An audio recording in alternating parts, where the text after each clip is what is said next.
I pledge allegiance to the flag of the United States of America and to the republic for which it stands, one nation, under God, indivisible, with liberty and justice for all. All righty. Well, welcome everybody. Kathy, if you could do a roll call, please. You got it. Saban is absent. Bartleson. Here. Lobes. Here. Bergbauer. Present. Delogli. Here. Schreiber. Here. Karas. Here. And Kostecki is absent. We have a quorum. All right. So, Police Chaplain Steve Benarsak's here today. He's going to open us up in a prayer. God, thank you for this beautiful day that we've experienced. And again, thank you for our great city and all the businesses that we have here. I just ask that you continue to bless the businesses there. Bless the council meeting tonight. And I'm thankful for each person who worked so hard to make this city happen. Bless their work. Give them guidance and direction and wisdom in how to run this city. And bless their families. Bless their health. And thank you for the safety that we have with our officers and our fire personnel in town. Again, just keep a hedge of protection around them when they're going on the calls, taking care of us, having our city be safe. Give them wisdom and guidance and direction on the calls and whatever they're experiencing. Bless their families, strengthen their families. In your name, amen. Thank you, Steve. Appreciate it. All right, my friends. Anything for liaison reports? I have a quick one. We have the coffin races this weekend on October 8th on Saturday from 1 to 4 p.m. I know the Rotary has a good group of teams and everybody coming out for that. And I had a request from the Lockport Township High School Foundation to make a few comments. I see Angela's here. If we have a moment for Please, that. come on up. Thanks. Come on up. Talk to us. We're just here to, Oh, no, go over to the podium. You got to make it official. And turn it on. Yeah, and Angela, if you could press it, turn it on. Lance got it. There you go. and more. Oh, okay. I'm just here in appreciation for the partnership that we shared with you when we hosted the Taste of Lockport 10 days ago. Feels like a long time ago. We are super appreciative of all of the help that Ben and Brittany gave us, as well as our partnership with the city, the police, the fire department. Everyone kind of came together, and we were really grateful to be able to host a community event through the high school in our own community. It just was a great day to be in Lockport, and I appreciate that. So we have a plaque and some gifts for you guys that we would like to present, and Good. so we are Very very good. grateful. That's very kind. Thank you so much.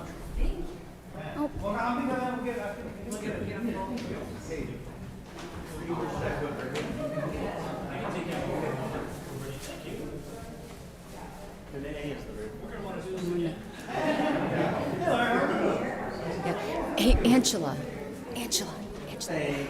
announce the foundation's name. You didn't say the, yeah. You didn't say the foundation, so you gotta say, yeah, you gotta say it's for the foundation, yeah.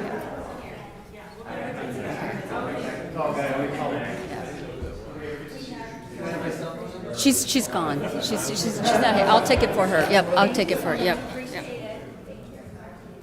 You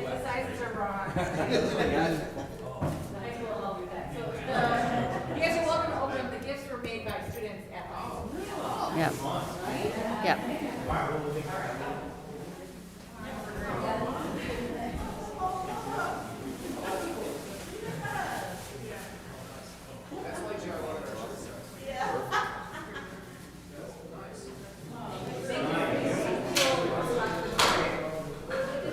Angela, before you run up, I just want to say a couple of things. So again, thank you very much on behalf of the foundation, the high school, the Board of Education. We are truly grateful for our partnership with you guys. Thank you, thank you. Well, and Angela, let me just say a few things back on behalf of the council. Thank you for doing it. Driving festivals is hard, and they never go the way you think they're going to go. No. It takes a long time to get them established, and to have the courage, the tenacity, and the drive to start one. Bravo. We're very grateful to all of you from the foundation, because we know just how difficult that is. And so thank you for hosting it and driving it. So bravo to you. So Thank you.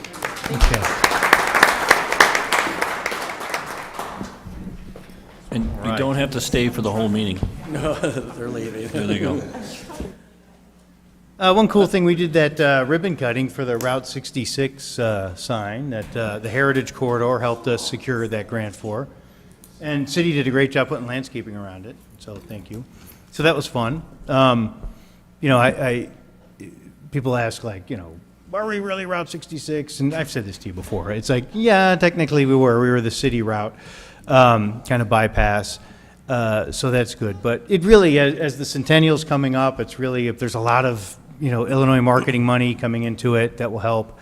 And we were in, I was in St. Louis a couple days ago, and I was talking to somebody in the lobby, a couple from Sweden, and they were like, yeah, we're doing the Route 66 tour. We rented a car in Chicago, and we drove through, now we're in St. Louis. And I said, well, that's great. You probably drove right through our town. Don't get mugged here in St. Louis. But he goes, but it was really fun. So yes, it really does draw people from all over the world to come out. So it is near our train station. So Yep, Yep, around State. 1327 South State Street. so that was, I just want to say a little something about, I just saw this that the chief, there you go, that the chief had.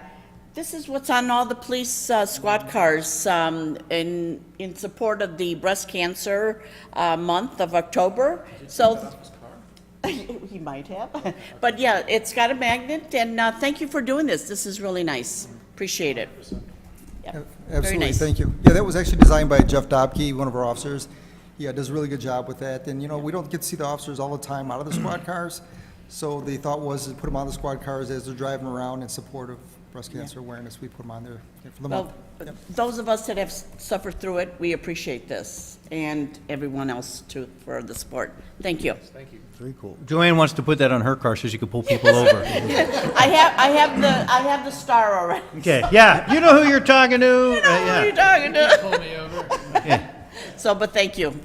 I had a couple of public works things. First of all, I misspoke earlier at an earlier meeting. The striping on 159th and Farrell is complete. They removed the turn signal or turn striping on that one, or the paint, and they removed the sign. So feel free to just drive straight through from the south lane if you'd like to now. You will not be stopped. So but there will not be any new painting to turn that you can go straight and turn. Second, we started a branch pickup on Monday, and I will have Brent, and I'll talk about a little bit about that, and then lead into leaf pickup, which usually would be starting right now, but obviously I don't think we have any leaves down in town, so maybe you'll give us a heads up on when that program will start. Thank you. Yes, leaf pickup, it's a long process, and it is dependent upon weather every year. This year, as Alderman Glogally has mentioned, it is not really started yet, so we've got a little bit of a a longer summer and some milder weather. So what we'll do is we'll continue to wait. I would anticipate maybe end of next week we would start, but it might even be a little bit later than that. And as always, we'll continue through the city as many times as we have to until the weather turns to to freezing cold and or ice, snow, whatever may come. So starting a little bit later, but we'll continue as late as we need to go. Okay. And branch pickup is just the 1 week, right? We're done after this week? That is correct. Thanks. Right on. Anything else? Okay. Well, then, why don't we move forward and get into things? So, CD1, Lance, what do you got? Thank you, Mayor and Council. This is the project for a concept plan for a gas station development. It's the Gas and Wash. It's located at the southwest corner, and I'm going to grab the remote, if you wouldn't mind. See if I can get it. Oh, that would help. Oh, boy.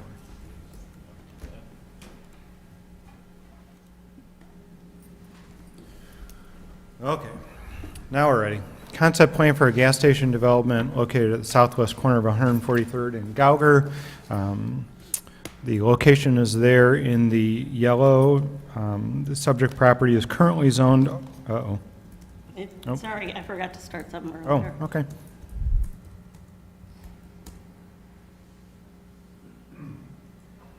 Oh, I'll keep going.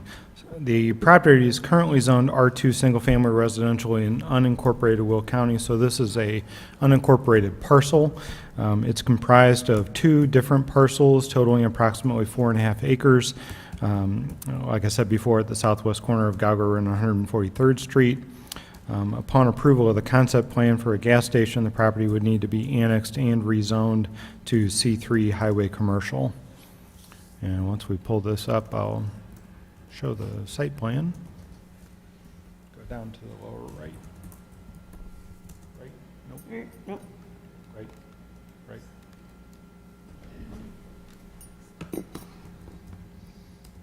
Oh, there it is. Sorry, I usually just hit F5. I would think you meant beginning. Okay.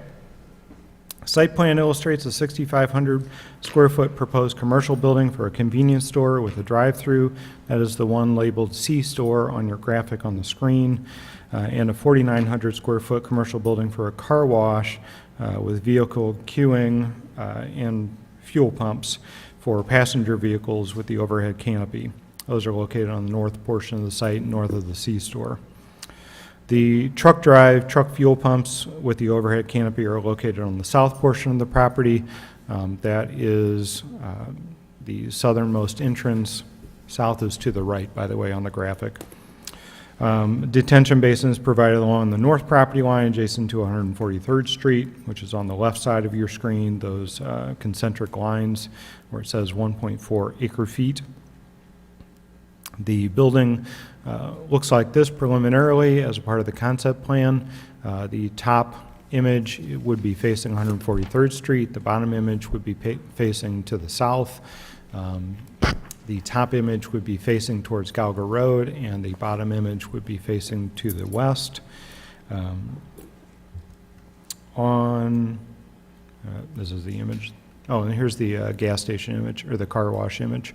The top one is the east facade that would face Gauger. You see the south and the north facades, the short sides of the car wash building, and then the west facade is on the bottom of your screen there. On October 20th, 2021, the City Council approved by an 8-0 vote revisions to the zoning code related to requiring a special use permit for gas stations, recognizing that although their long-term future is unclear, there is a need and demand for them currently, and the zoning code in place at the time allowed them by right in C3 zoning districts. As a part of that modification of the code, the council agreed that as long as they complied with the other conditions of the special use requirements, they were appropriate and should be approved proximate to 12 different intersections, including within 1,000 feet of 143rd Street and Interstate 355, the site of the proposed gas and wash under consideration this evening. The item was heard at the Plan and Zoning Commission meeting on September 13th, 2022. By a vote of 7-0, they recommended the approval of what has now become Resolution 22086, subject to the following conditions. 3, the standard concept plan conditions, that the applicant acknowledges that staff has completed a general review only of the concept plan, and that more detailed reviews will occur later, that annexation and rezoning will be needed with the final development plan and the annexation agreement, and the concept plan approvals are valid for 1 year from the date of approval. That is my report. The applicant is here and does have some comments that they would like to make as well. So I'll invite Lyman to go ahead and come up if you want to. Somewhere back there.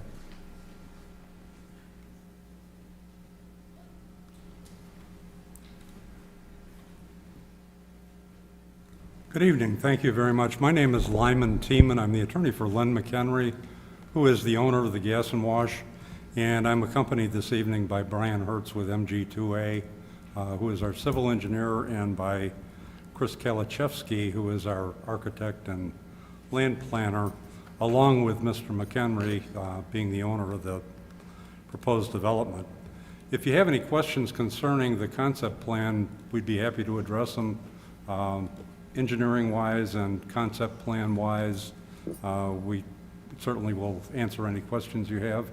When that's all finished, though, I do have a couple other items that I would like to bring up before the Committee of the Whole this evening. Okay, sure. I thought these were already annexed. Aren't those two purple properties up there? No, No, they're not annexed in. they are not So annexed. those properties right there, what are those? The purple ones are on the left side of 355. These are on the right side of 355. Oh, I'm sorry. Yeah. You're right. I was thinking that, that Prologis Street was Gallagher. All right, I follow it. Yep. Okay, sorry. All right. Questions for the applicant? Wasn't he going to present for some? Yeah, I don't have any questions at the moment, but I'm sure I will. Did you want to talk further? You had some other things you wanted to bring up, sir? Lance has pretty well gone through the site plan and everything. If you want, we can go through it again, but it really probably doesn't make a lot of sense for us to do that. But specifically, what we're looking for here is a very high-end development. Many of you are probably familiar with the gas and wash at 159th and Gauger, and we have a number of locations throughout the southwest corridor of Cook County. And Mr. McHenry has been in the business for 10 years as gas and wash, but has worked in the gasoline service industry for 30 or 40 years. One thing I did want to bring up, as part of our operation, we have, within the convenience store, we have food items, sundry items, things of that nature. We also have food service, which is being serviced by a drive-through. But also within the convenience store, we have a segment of the store that's devoted to video gaming, and we also have a portion of the facility that's devoted to packaged liquor sales. I was at your Video Gaming Commission meeting Monday, and we made a presentation to the committee, and we were rejected for video gaming at this location by a vote of 2-1. I just want to stress that video gaming is very important to us, along with the sale of packaged alcohol. And I notice also that at a recent board meeting, you approved a new classification for packaged liquor sales at truck stops, which this would qualify with video gaming, and that's your Class N liquor license. And there is a cap on that, and we certainly want to be considered for increasing the cap so that we could have packaged liquor sales from this facility, and also increasing the cap on the video terminals so that we can operate our standard video terminals within the gas station facility. Do you guys have gaming at the 159th in Gallagher? I'm sorry, what? Is there gaming at 159th in Gallagher? Yes. The one in New, that's Yes. in Homer, That one right? has the Yeah, taco Homer. truck. Yeah, there's gaming at essentially all of our locations. There's a couple that we don't have have the video gaming, but that's because the communities themselves don't allow any video gaming within the community, and that's Plainfield and Shorewood. But by and large, the 20 or so stations that we have video gaming in all of them except for those couple. Sure. The one on Gauger and Maple Road, does that have gaming also? Yes, yes. So, Route 6 in Gauger also has it. Well, yeah, it's this one and the same, Maple and Right. Rose, yeah. Can I ask a quick question of staff? Didn't we approve gaming for the one across the street from the Homer Glen Gas and Wash? yeah. Yeah, So that- let me try to give some background on it. I think I can maybe shed some light. So when we as a council were looking at video gaming, because it was just popping up everywhere, this is problematic in the restaurants and elsewhere, and we agreed to put a moratorium on it, put a cap on it. And that was fine. I totally agreed with that. I thought it was the right move. One of the things, though, with council that said, look, we will cap it, but at the time, there was supposed to be a gas station going in there, and they, the agreement was, we'll cap it, we'll have, but that gas station, when it goes in, we'll be able to get gaming, and then that's where we will draw the line on this. And so that was fine. That was part of the compromise to work to get a moratorium put out there. So that was why gaming was allowed there, where they've broken ground and has been part of this agreement. Yeah, the process that we have to go through from this day forward is quite extensive and costly and time-consuming in terms of the annexation agreement, the final site plan approval, the zoning, special use permit, plat of subdivision, all of those things. We just don't want to wait until the tail end to find out whether or not we get turned down for gaming. Sure. Because, you know, we just need to know that kind of going in the front door that. Well, I think it's by the not gonna time be a we vote problem on this in later. 2 weeks, we'll make that decision, so, yeah. That's something we can decide here as a council. So the gaming board, 2-1 said no, but we do have discretion, just like we do with planning and zoning, that we could override that if we felt so inclined. So that is our job to do so. You know, my opinion on it was I would stick to the moratorium.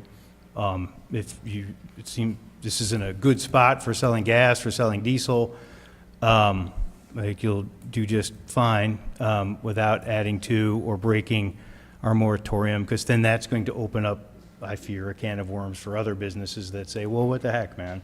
If you're going to break the moratorium, what's the point in having it? And we want it to. So, Yeah, it's pretty difficult to meet the truck stop standards that would allow under the Illinois Gaming Act of the video gaming because of the 3 acres in size, which we meet, and the sale of diesel fuel, which we anticipate will meet.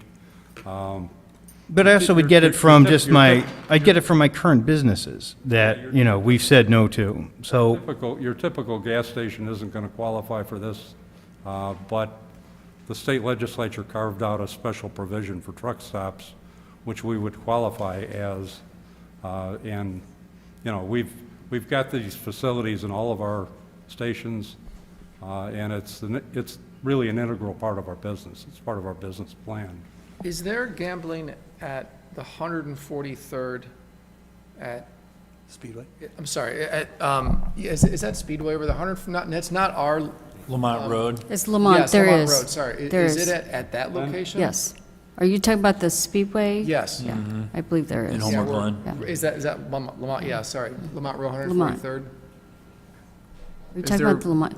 Liquor and gambling at that location? That's someone blind. Sir, could Right, you, I'm not sure what I'm Yeah. asking. Yeah, sir, that's could what you it either is in our explain, or city, could but- Sonny please explain, what is the, There was the old. that, why does it qualify? What amount of gallons of diesel have to be sold? Yeah, or- so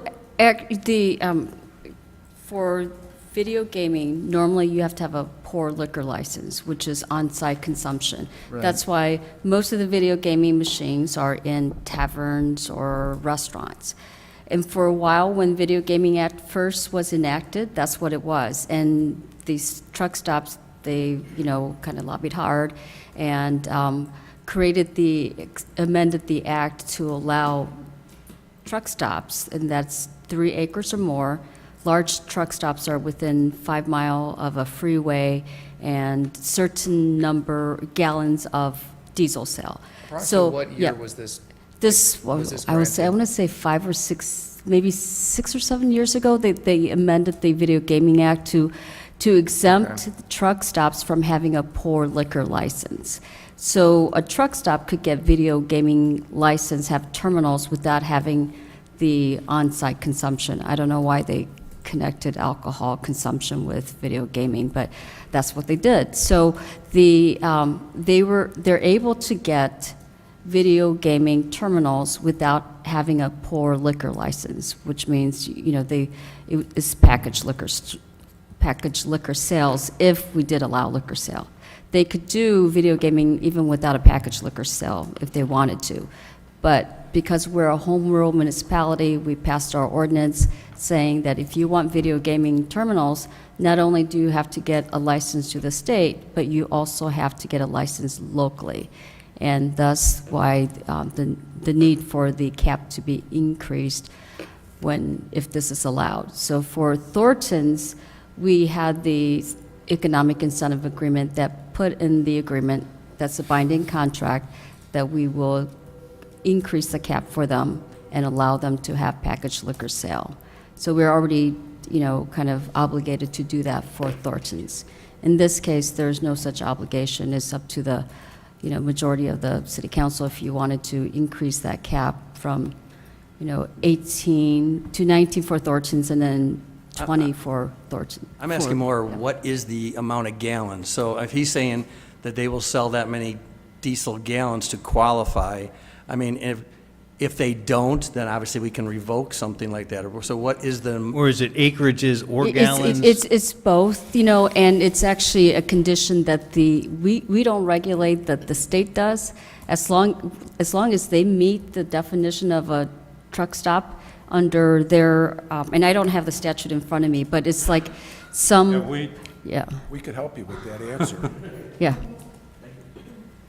Sonny, can you speak to the gaming license a little bit? I think there's a package liquor available, or the Class M? Yeah, the Class different N was recently approved by the city council to allow truck stops to have packaged liquor sale, and that was, again, to address Thornton's request. We did put the cap to 2, contemplating that, this proposed gas station may need one or desired one at the time, and so that's why the cap for the packaged liquor sales is at 2. But that didn't really address the video gaming component. Nothing in Class N classification says that if you get this Class N liquor license, that you're going to get video gaming machines in the establishment. Yeah, as Sonny indicated, we're not going to have any pour license within the facility. There's going to be no drinking within the facility or on the site anywhere.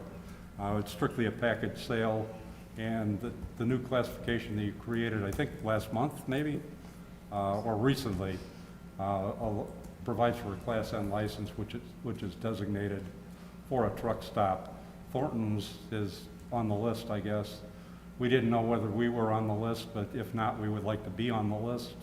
But also with the video gaming, we want to make sure that going in the front door before we spend months and tons of money going through the entire annexation process, that we have a level of comfort that, when all is said and done, we're going to be able to get the video gaming. Sure. Lance, as far as the remaining intersections that we, have agreed to allow gas stations to come in, how many of them would meet that, in your mind, that 3 acres or X number of gallons? Would any of them be able to meet it? All of them? None of them?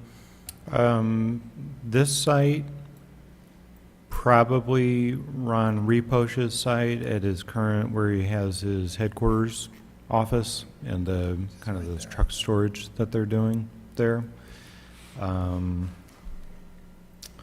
There could maybe be some consolidation down by Bruce Road if that interchange ever went in.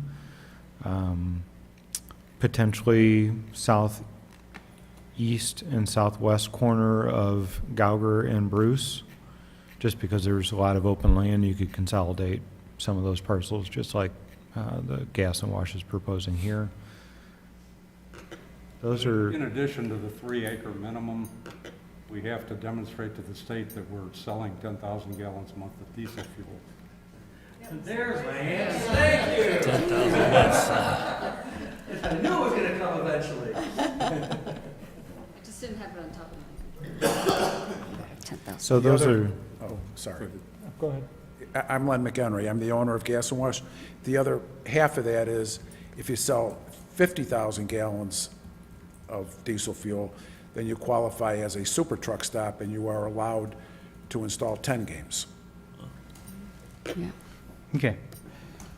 All right. Exactly what you were asking. And another part of that is, okay, you have to, some of the qualifications of the truck stop are the plus 3 acres, convenience store, 10,000 gallons, separate truck islands, separate truck fueling, and then the 10,000 or 50,000 gallons. And if you're a super truck stop, you have to be, 3.5 miles. yeah, within Yep. 3 miles of Of the a freeway. of the interchange. Yeah. Okay. Thank you for that information. I appreciate it. All right. Any other questions at the moment? All right. I see a resident has a comment they want to make about it. Mr. Adler, do you want to come up?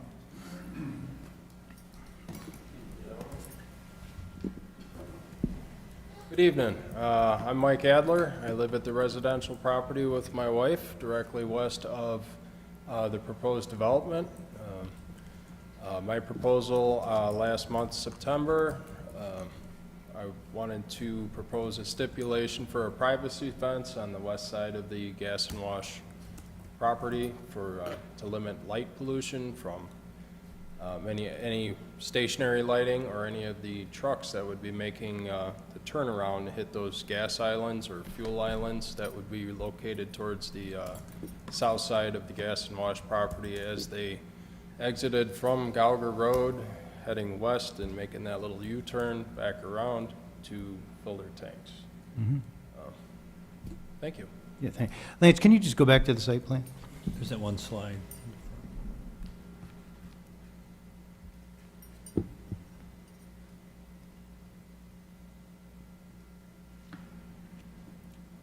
Okay. So it's at the bottom, right? You guys live just past sir. the bottom of the thing? Yes. We're at the bottom where the residential property, directly. So there's a, I think it's about a 60-foot wide property that is in between the Adlers and the Gas and Wash. It's owned by ML Realty. They originally bought it to preclude a distribution building from being built on this property, so that if somebody came through and bought all 5 of those properties, they couldn't put another distribution site on there. Yes. Okay, so the 60-foot wide pin is incorporated, but right now, and that pond is incorporated, but the 4 vertical Correct. residentials are not. Correct. Okay. Yes. So that narrow pin directly to the west of that yellow line is the parcel that's owned by ML Realty. So that is in between the Adlers and the Gas and Wash. I do know that there was some discussion with ML to try and purchase that to provide some additional buffer between the Adlers and the Gas and Wash. I don't believe that those were successful. And so we have the site plan that we have tonight. So the site plan already includes privacy lighting that we'd see at other locations? At just a concept plan level, we Directionals. don't have a lot of those details that will certainly come at final development plan, but we have noted the Adler's concerns. I have their contact information. I'm going to be providing them with drawings as they're submitted if this moves on to the next phase. But yes, we require 0 cutoff fixtures. We require that it be 0.0 foot candles at the property lines. We certainly would advocate for a fence along the property line as he's requested. All of those things are important. Our ordinance already requires that the canopy lights be recessed into the canopy. That's pretty standard anymore on most canopies today anyways. So yes, we'll be very cognizant of those kinds of design features. Okay, thank you. Yeah, that's good. You're already on it then. Because I was going to recommend that that's a reasonable request considering Yes. it's residential and it was residential, so. Absolutely. And I believe that the applicant during the Plan and Zoning Commission meeting also said that they totally respected that as well. Okay. Michael, thanks. Appreciate it. Thank you. If I may, one more thing. 1.5. I know a berm was proposed to facilitate the need to block the lights and noise from the traffic of the trucks and shining into our house. Really rather not see any more berms directing water to our property. Another thing Lance and I spoke about after last month's meeting, it was in regards to the easement from Gauger Road. There's a proposed easement for a slight portion across the property. I don't know if any gained any traction on that to extend that all the way fully to Gauger Road. So it's not just easement access to the properties to the west of the proposed gas station. Will that run all the way to the road, or is that just, a quarter of the way into the property? That's a good reminder. I appreciate that. So one of the things that we have tried to work with the applicant to do, recognizing that if you look at this aerial photo, anytime properties like this get developed over time, typically the curb cuts will be reduced, especially when you're trying to access a major intersection and roadway like 143rd Street. So currently all of those properties have their driveway. It gives them full access. They can make left outs and all those different types of things. As you'll notice, in this plan, there's a right-in, right-out off of 143rd Street, and that basically would not allow for the left-out or a left-in from 143rd Street. So what we have asked the applicant to do is to be able to provide an access easement to allow people, if they would ever develop their property as commercial or any of the residential homeowners to the west, to be able to have some level of access guarantees to get to Gauger. So if somebody wanted to come in and build a, whatever, McDonald's or a multi-unit retail strip, there would be access to Gauger Road that they would have rights to be able to get there. We'd still like to work with the applicant on providing something closer to 143rd Street if possible. We will work through that with them during the final development plan process. But that's something that, to his point, we would certainly advocate for. And his question was specifically, if you see the dashed line that's in the kind of just north of the south property line, it says proposed 30-foot wide plus or minus cross-access easement for future connection. What he has asked is whether or not that would extend all the way to Gauger Road so that they can guarantee that there's actually an access easement that actually gets to the public road as opposed to just is 60 foot inside the property line. So we'll be working with the applicant on that. I don't think that there are any issues making sure that there is access all the way through, but that is certainly something that we would advocate for. Okay. All right. Thank you, thank you. Thank you, council. All right, friends, Do we need to have a discussion? I mean, based upon what I've heard, we had a denial of the gaming request, but they want some information from us and guidance. When's the appropriate time to discuss the guidance that we're going to give them? Because I'm getting the feeling that if we don't give them the guidance on it, they don't wish to proceed. yeah, that'd be my guess too. Would that be a discussion we have tonight, or is that a discussion we have with an action item at the next meeting? Either or, and Yeah. probably both. If So- you guys want to talk about it tonight, we can If- discuss. If I can make a suggestion, since we do have to increase the cap for Thornton's, then that has to be done through amendment to Chapter 111 of the City Code. I could present that amendment, and the City Council could either vote on option A, to increase it by 1, or option 2, increase it by 2. So that could be a mechanism that could be up for vote at the City Council meeting at the next meeting. If So they're, in a way, I get it. they're I separate. understand.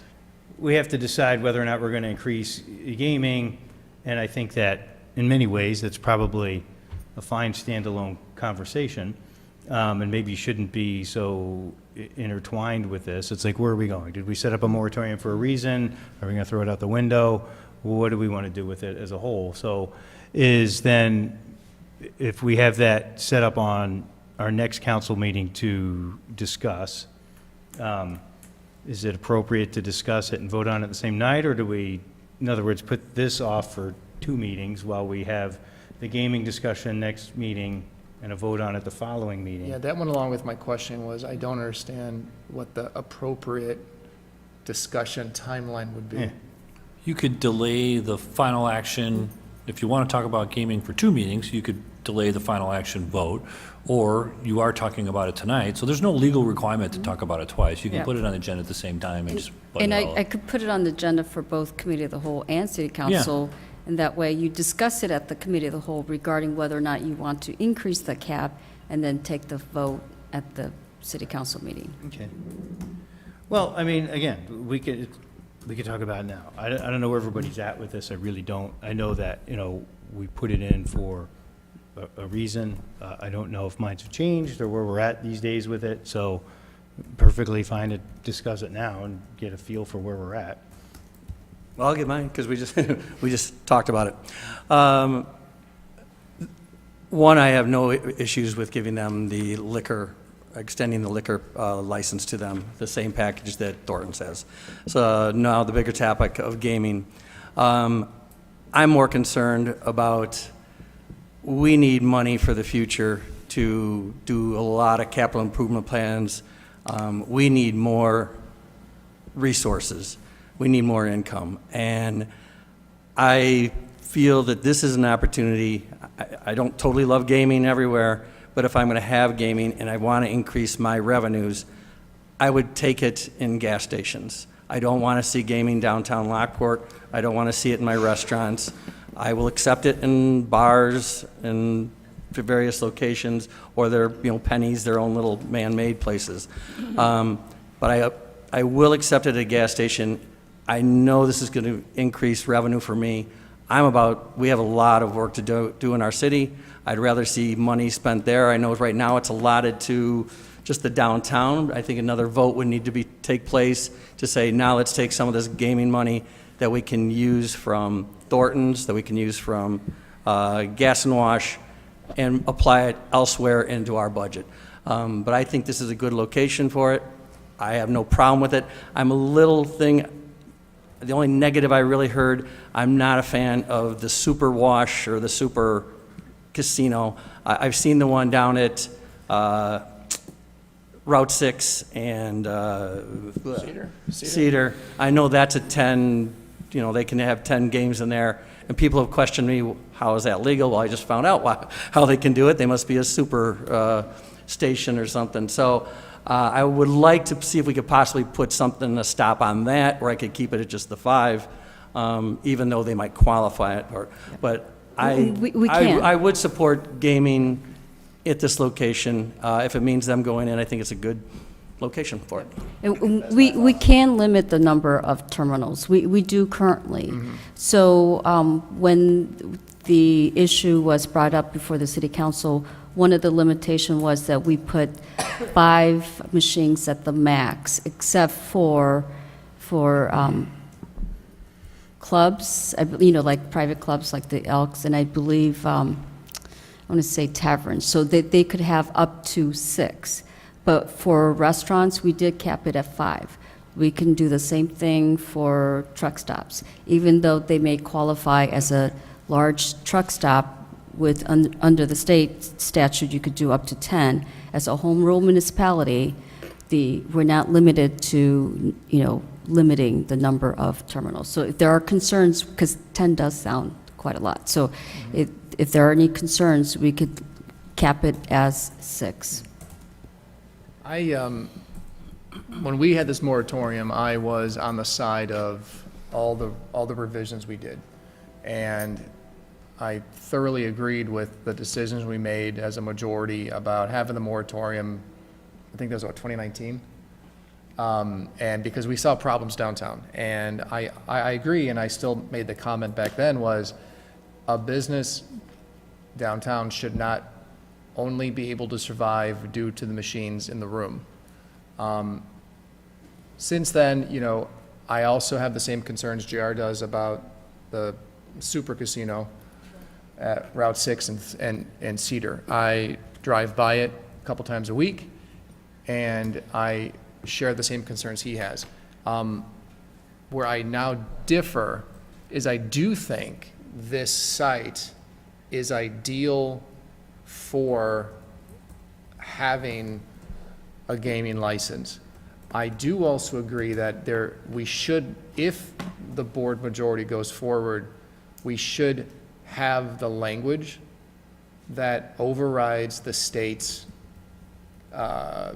super casino requirement. I'm not sure what that would lead to, but I do agree honestly, this is a good location for the concept of having gaming slots. And I would not have any qualms about it, but even though I still have the qualms about downtown and about the other areas that are offering gaming, but this right here is something that, to me, I'm okay with and I can live with, and I would not be concerned about having the 5 gaming slots there. I'm personally against any gas stations. I feel like, electric cars are coming. I think this is a waste of space. However, I don't understand putting a limit on the gambling. If it's in there, it's in there. If they do enough business that they can put more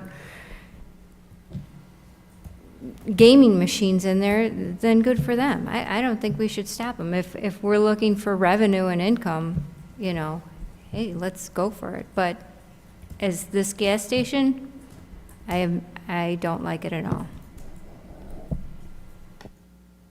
Yeah, Other thoughts? I agree with Alderman Lobes.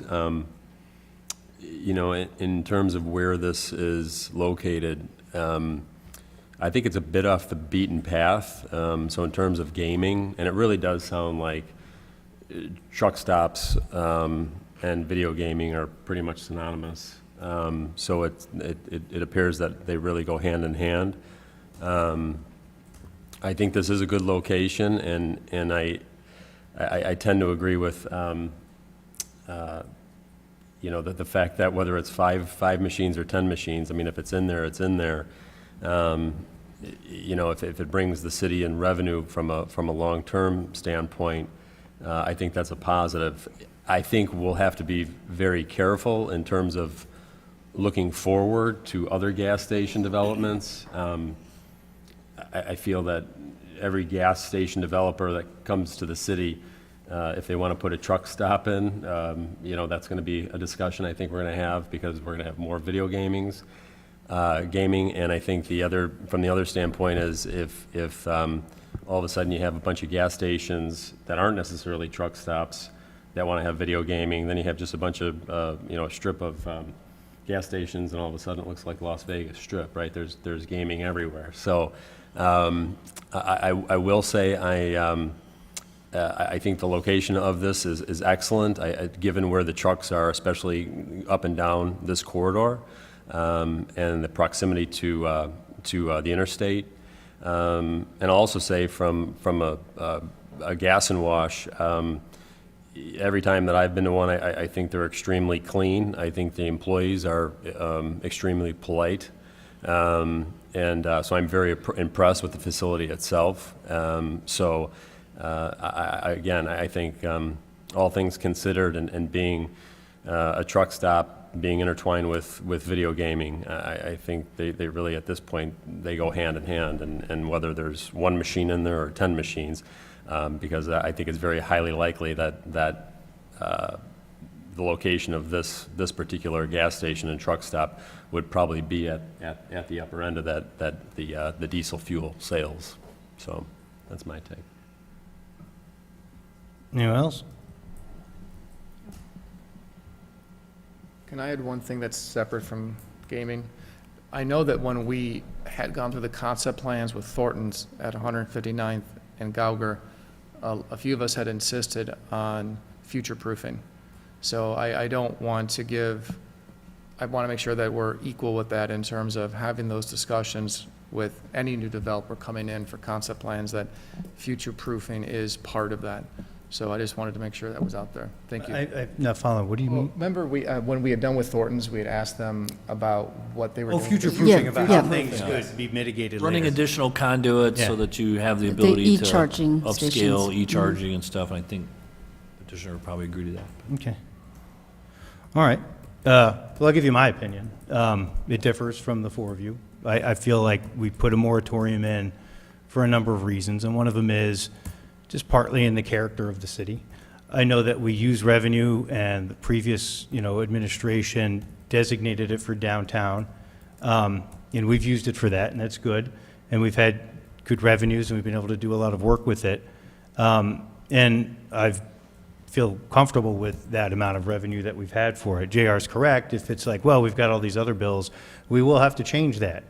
We will have to scrap that original ordinance and say, well, we're just going to use it for at our discretion, or capital improvements or other things. So we will also be scrapping that council's decision. I guess I'm a bit of a traditionalist that way. I like to try to honor, what's those who've come before us with ideas.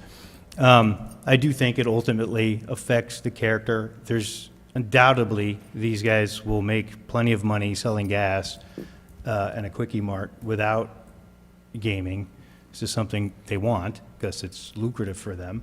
But I feel like at the expense of our character, I just don't agree with it. So that's my opinion. Put it out there, so. All right, everybody. We'll put it on for an action item then. Do we need to discuss further how we want to, Yeah, I think we're looking for a little direction, and do we have this other ordinance on there to amend the liquor at the same time or not? I guess we do it this way. If we approve a concept plan at the next meeting, then we have that, then we can talk about it. My guess is if the concept plan approves, there'll be enough council support to change the ordinance. Otherwise, it would be ridiculous to approve a concept plan and not change the ordinance, so. Well, the concept plan is for the use for the site for a gas station. The concept plan resolution doesn't state anywhere that it will, open up, increase the cap on video gaming. So my suggestion would be that the ordinance amending Chapter 111 also be presented at the same time. Because I'm sure the applicant will want their answer immediately, and, they don't want to wait until after the concept plan gets approved and then have this. Sure. And let me just come around. ask you frankly, you guys are like, we'll not build this if we don't get our gaming. Is that your take? Yes, that's correct. I have a couple other comments I'd like to share with you. Now's the time. Please. Okay. I don't look at this location as a high-volume location today, right?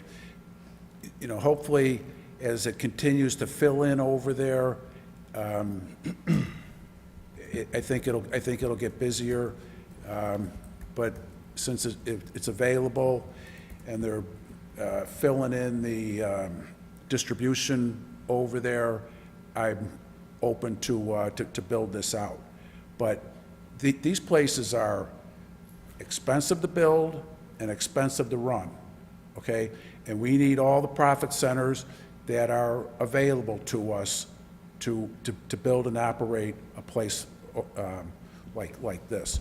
So I can't afford to get chopped here and chopped there and go in and think I'm going to make it, because that's not going to, it's not going to work for us. You asked me a point-blank question, I gave you the answer, and that's why I'm here tonight. Okay? We have 20 gaming licenses, 0 problems. The people that play these games, and you guys probably know it as well as I do, that's not, there's no trouble with them, whether you have 6 games or, I don't know, probably 600 games. There's no problems. There's 9,000 businesses in the state of Illinois that have video gaming today, okay? I think we should let the state run the video gaming, which is what they're doing, instead of trying to cut us here, and we want to be able to match the competition also. I kind of agree with you on that Route 6 in Cedar. It's not the best presentation. I think we could have a better presentation, make it look a little bit cleaner and more appealing. There, if you would consider that as, if we do make it to the super truck stop, I mean, that's kind of a lot to shoot for. There's, most of the fleet trucks, the fleet trucking companies don't fuel with us. They might stop there and get a snack or use the bathroom or something, but those guys are all over at the Pilots and the Flying J's and TA and that. They have fleet cars that they're forced to go to the big truck stops. The other part, and I know you guys probably get this, but it's really not the gaming dollars that you should be seeking after. It's the sales tax and the fuel tax that is a lot greater than the gaming money that you get. Now, when you have 20 or 30 gaming locations, it adds up for you, but these places generate a lot of sales tax to the villages. And I know it looks like it's, when I signed the deal here, I looked at it as this should be an automatic. We don't have, the houses and the neighbors and the traffic and this and that, and it's on the way into the distribution center, and I mean, it looks pretty clean to me, but Well, thanks for telling us how our character should be. I'll say this, it's like, telling me we shouldn't interfere with the state, because they're running the gaming industry. It's like, really? I mean, Illinois, I'm going to follow everything they do. Like, our state's not in the best situation. So I wouldn't say that, don't I made a comment about interfere. the state running the video gaming. That's all I made a comment about. Yeah, we shouldn't interfere. We should let the state do their job. So it is our job to look after our city. And whether it gets approved or not, that's our job. So don't tell me I shouldn't interfere. I didn't come here to fight with you. Well, don't say that. I didn't appreciate what you just said. Well, I think you And I think misread me. another thing is, there are no problems. I agree, there's not going to be problems here, there's not going to be issues, mainly because when I go into these places, I see older folks putting their Social Security checks into it. And so, yes, I don't find that they get into big fights at these gaming machines. So, I don't get necessarily excited about that, seeing that happen to folks, which is one of the things that we talked about with our character when we put a moratorium in the first place. In part, it was so that we didn't see our restaurants diminish, but another thing was, it's like, this is just becoming problematic in how our citizens, how it affects them. Can they go elsewhere to do it? It's the same reason why we didn't do dispensaries in our town, because we felt like, look, I don't want to be part of an issue that I think can bring down our community as opposed to building it up. We can get revenue, sure, but is everything about revenue? God help us if that's all it is. And yes, you're correct. There's a lot of sales tax. You're saying we shouldn't be worried about gaming. If you look at all the sales tax, that's because you are going to make a lot of money selling gas here. It's going to happen. And every business, if they could have this assistance, if an auto parts store said, man, if we could get gaming, they'd come in here and say, well, we got to have this gaming in order for us to build I'm our not sure auto if all parts that's store. correct, because it doesn't work in a lot of places. Everybody'd beg for it. Everybody'd want it. There's no doubt about it. And I've And so seen the it not state work, gave you too. the option, and so you guys will, come in here and say, can't do it without it. Of course you're gonna make that sale. People come in here and tell us these kinds of things all the time. Can't do it without it, even though they can. That's fine. That's your sales pitch. That's what you wanna say. We'll take it for what it is. My guess here is that you've got enough votes to do it. I just totally disagree with it, so I think you'll be able to get your gaming, and you'll be able to move forward. That's what I'm assessing from tonight's conversation. But I wanted to be very clear where I feel on it. Okay, and I was just putting out a couple points to you, that's all. I wasn't insulting you. I just made some obvious points. Thank you. All right, anything else? Okay, we'll move on to CD2. This is related to Resolution 22048. This is correcting a mistake with the fire district fees on our impact fee chart. Originally, when we set it up, we had a consistent fee regardless of whether it was a studio apartment or a 5-bedroom house. And as the fire district started to rethink it, it was brought up by a potential home and apartment building that we were comparing directly against, and all of a sudden realized that an apartment building was going to take up, sorry about that. I didn't advance it. Now we both did it at the same time.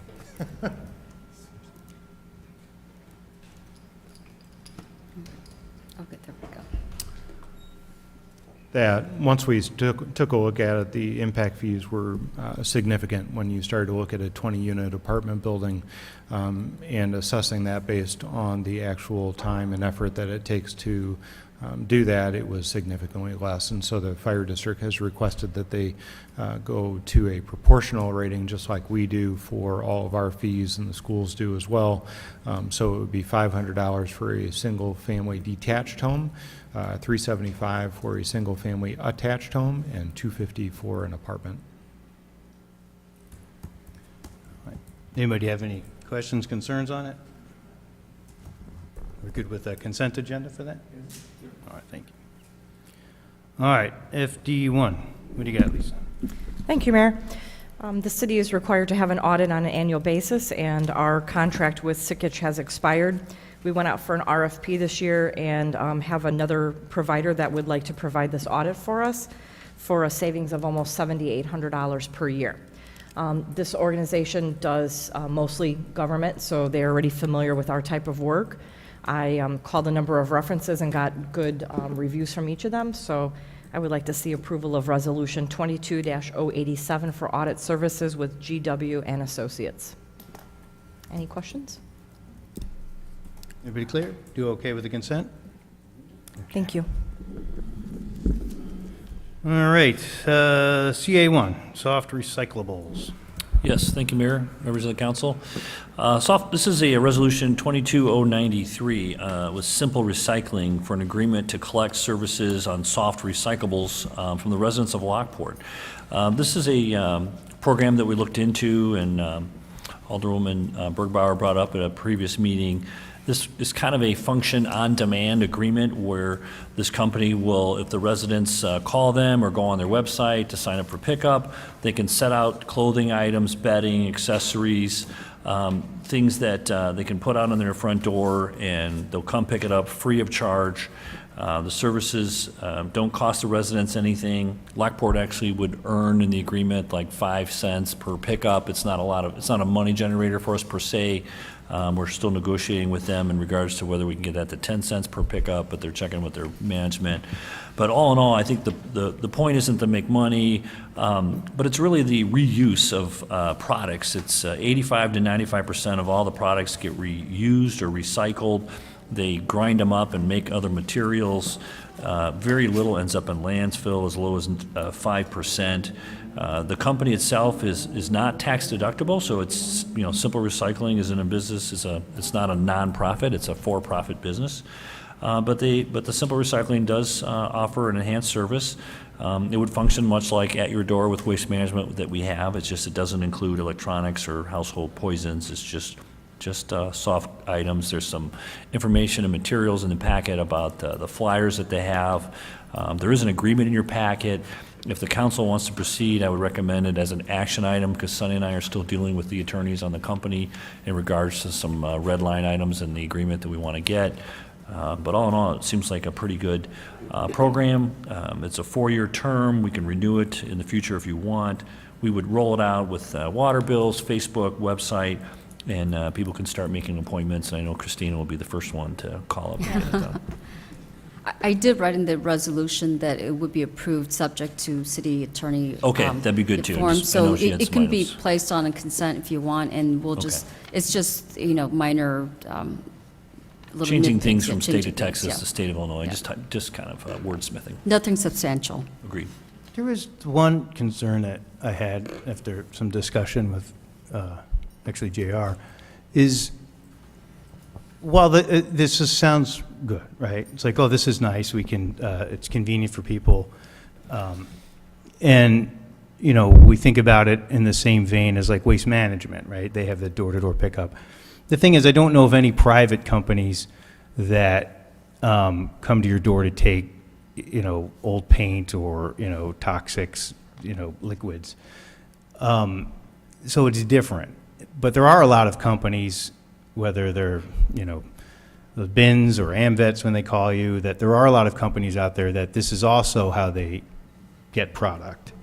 And the one thing that gave me pause after contemplating a little bit was I'm suddenly giving a government-endorsed contract to one business, whereas like, the AMVETs people or whoever else asks for soft goods will suddenly be like, well, geez, that sucks for us. It kind of puts us at a disadvantage because now Lockport has endorsed this particular company, this particular private company, to do what we do. They're even putting it in the water bill or promoting it. We're advertising for a private business. This is the only thing that gave me pause. It's like I didn't really think about it, how it might affect other businesses that are in competition to that. It'd be as if we endorsed a specific taco place in town, hey, these guys will deliver tacos to your house and we're going to endorse that taco drop off, So that was the only thing that gave me pause. It's only about an hour ago that I was thinking about that, so I'd have to contemplate it a bit more, but what are your thoughts? I can speak to this, is the one thing that they do, which is kind of cool, is they'll take bedding, they'll take T-shirts that won't even make it to Goodwill. They'll take a lot of things that would actually be going into your garbage. They also take lamps, they take kitchen appliances, whereas if you go to like one of the, I don't know about AMVETs, but St. Vincent de Paul, they're very like, hey, we'll take this, we won't take that, And you're free to call those places. If you feel like you want to go to AMVETS or St. Vincent de Paul, this is just super convenient. And it gets rid of a lot of stuff that we shouldn't be throwing in our garbage and should go to be recycled or upcycled. When I look at their flyer, it talks about bedding, books, clothing, jackets, handbags, purses, kitchenware. It says that it does not take appliances, though. No furniture, no tires, no paint, no electronics. But all in all, I mean, stuffed animals, tools, towels, toys, you name it. So it is an interesting concept for sure. Anything else? I'm going to support it, but could you guys give me maybe a little bit more information in 2 weeks on the company itself and what they usually do with their profits? I'd like to at least see, I mean, a lot of people won't go to Goodwill because they know basically you're just paying to make that guy richer. So I would like to know a little bit more, just a brief little comment about what this company does and where their profits will go to. Yeah, we can ask them that. They do a lot with the recycling, and that was kind of their purpose. I know that several other communities in the area, I think Tinley Park uses them, Villa Park uses them, there's a couple others that are growing on the north side, but yeah, I can ask them that. And Ben, there's no impact to the monthly cost as far as our monthly bills? They advertise themselves as a free service. Again, we get a nickel every time they pick up a bag or whatever it is at all the households throughout the year, but I don't expect to raise, a few $100 per year. And it's an agreement that we could, terminate in 4 years. Unless they were in breach of the contract and was doing a really poor job, we really wouldn't be able to get out of it with a 30-day notice. But we wouldn't necessarily have to promote it much if it was disappointing. But I expect they're a professional company, and I've checked with a few other communities and haven't had any problems with them. So, but the profit is a great question, because they are for profit. It would build some good awareness within the community, and if residents wanted to, to the mayor's point, still go to AMVETS. I mean, I don't think we're trying to elbow anybody out necessarily if you have a church or Goodwill or whatever the case may be. But I know from experience they can be a little bit picky in terms of what they take and what they don't, and probably a lot of this stuff. This is a unique niche, where they're trying, like she mentioned, a lot of your goods that you might be putting in the trash. I think that's how they started. When we talked to them at the expo, it was about basically shredding up soft goods and making new products redoing things, recycling. Very green company. So we'll get you more answers on the profit. So. We could bring this back on action, right? We'll bring it back on action. Yeah, we'll put it on action, sure. Okay. What the coolest thing about all of this is they'll go ahead and take this stuff that are complete scraps, make them into insulation, which is really neat. So, I mean, you take your old blue jeans, they get shredded up and they're insulation. So everything goes somewhere. It doesn't go shipped off to Haiti and all these bundles and see all these clothes. Everything gets used, all except for, what was it, 5-6%, Ben? Yeah, they said 5% mostly. Yeah. Okay. Well, I'd be interested too with JR's requests. So, all right, we'll have it on as action. Thank you. All right, next is CA2. Yes, thank you, Mayor. This item would be a ordinance amendment, 22022. This would be an amend the ordinance of Chapter 114 of the Lockport Code of Ordinances relating to the annual Old Canal Days Festival. 2023 will be the 50th anniversary of Old Canal Days. Alderman Schreiber had asked recently and in the past about Old Canal Days' future and who's responsible for what. Sonny graciously found an ordinance that I didn't realize existed that had mentioned that was passed and updated and amended in 2013, that the partnership with the Lockport Area Chamber of Commerce would be the agency of record responsible for hosting the festival and determining its partners. But that ordinance fell a little short in regards to who was going to what were the rules going to be or to govern the financials of an agreement like that. That has been changing over the years. It has been changing annually. There's been different ways of doing it, sharing expenses between the city and the chamber. You know, the city annually has put in about $35,000 a year in our budget for overtime, and we've put in about $45,000 a year in site improvements and expenses and shared expenses. In the event in the last year, we shared some of that. The event profits help pay back some of those expenses, and so we've continued to work this out. But there's been a lot of debate in regards to what's the plan going forward. So we talked about an agreement and trying to pencil in certain things, but events, you know, evolve a lot, and we wanted to have something like an ordinance that just kind of spoke to, okay, what's the commitment? What's the commitment from this city? One thing in the memo that I didn't say that I want to clarify or make sure that's understood by everyone is that my proposal here, and working with the members of the chamber board, and I see some of them here tonight, was that the intent here was to have the city cover some of these expenses for the operations and logistics of hosting the event there, renting the tents and making the site preparation still and rolling it and taking care of power and lighting so that they could control and decide the entertainment they wanted, the cost of the tickets, the liquor they wanted to purchase and risk buying and selling at whatever price they needed, and that they were able to keep those profits, so to speak, right? That the opportunity for the city to contribute something was that we could help cover and underwrite the expenses of hosting it, and that the chamber would, you know, benefit from the proceeds of hosting the event, and that is the contribution from the city, that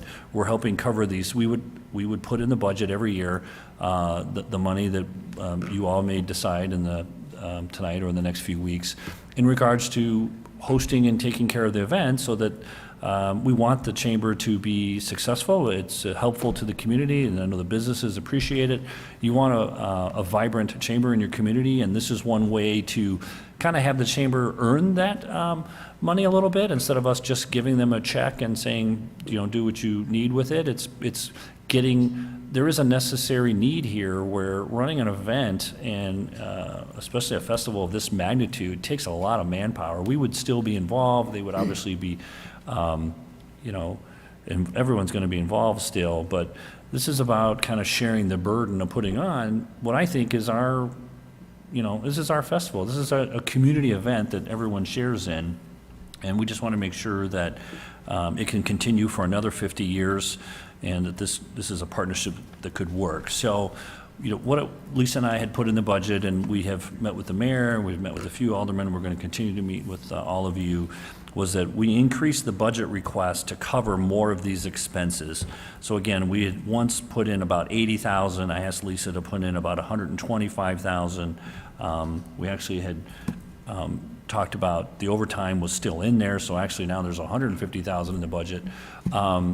But at the end of the day, this is about kind of the chamber kind of owning this ordinance, that they're responsible for O Canal Days. It removes some of the risk from them a little bit. I think some of them were uneasy in the last few years of, well, what happens if we don't sell any tickets or if it rains? And again, as long as the city's in partnership with them and in writing through an ordinance that's saying, hey, we're going to share the burden with these expenses and these risks, that I think they feel a little better about continuing to host it. They could hire someone, you know, part-time, full-time, decide whatever they want with the proceeds that they make each year to continue to make the event better and better.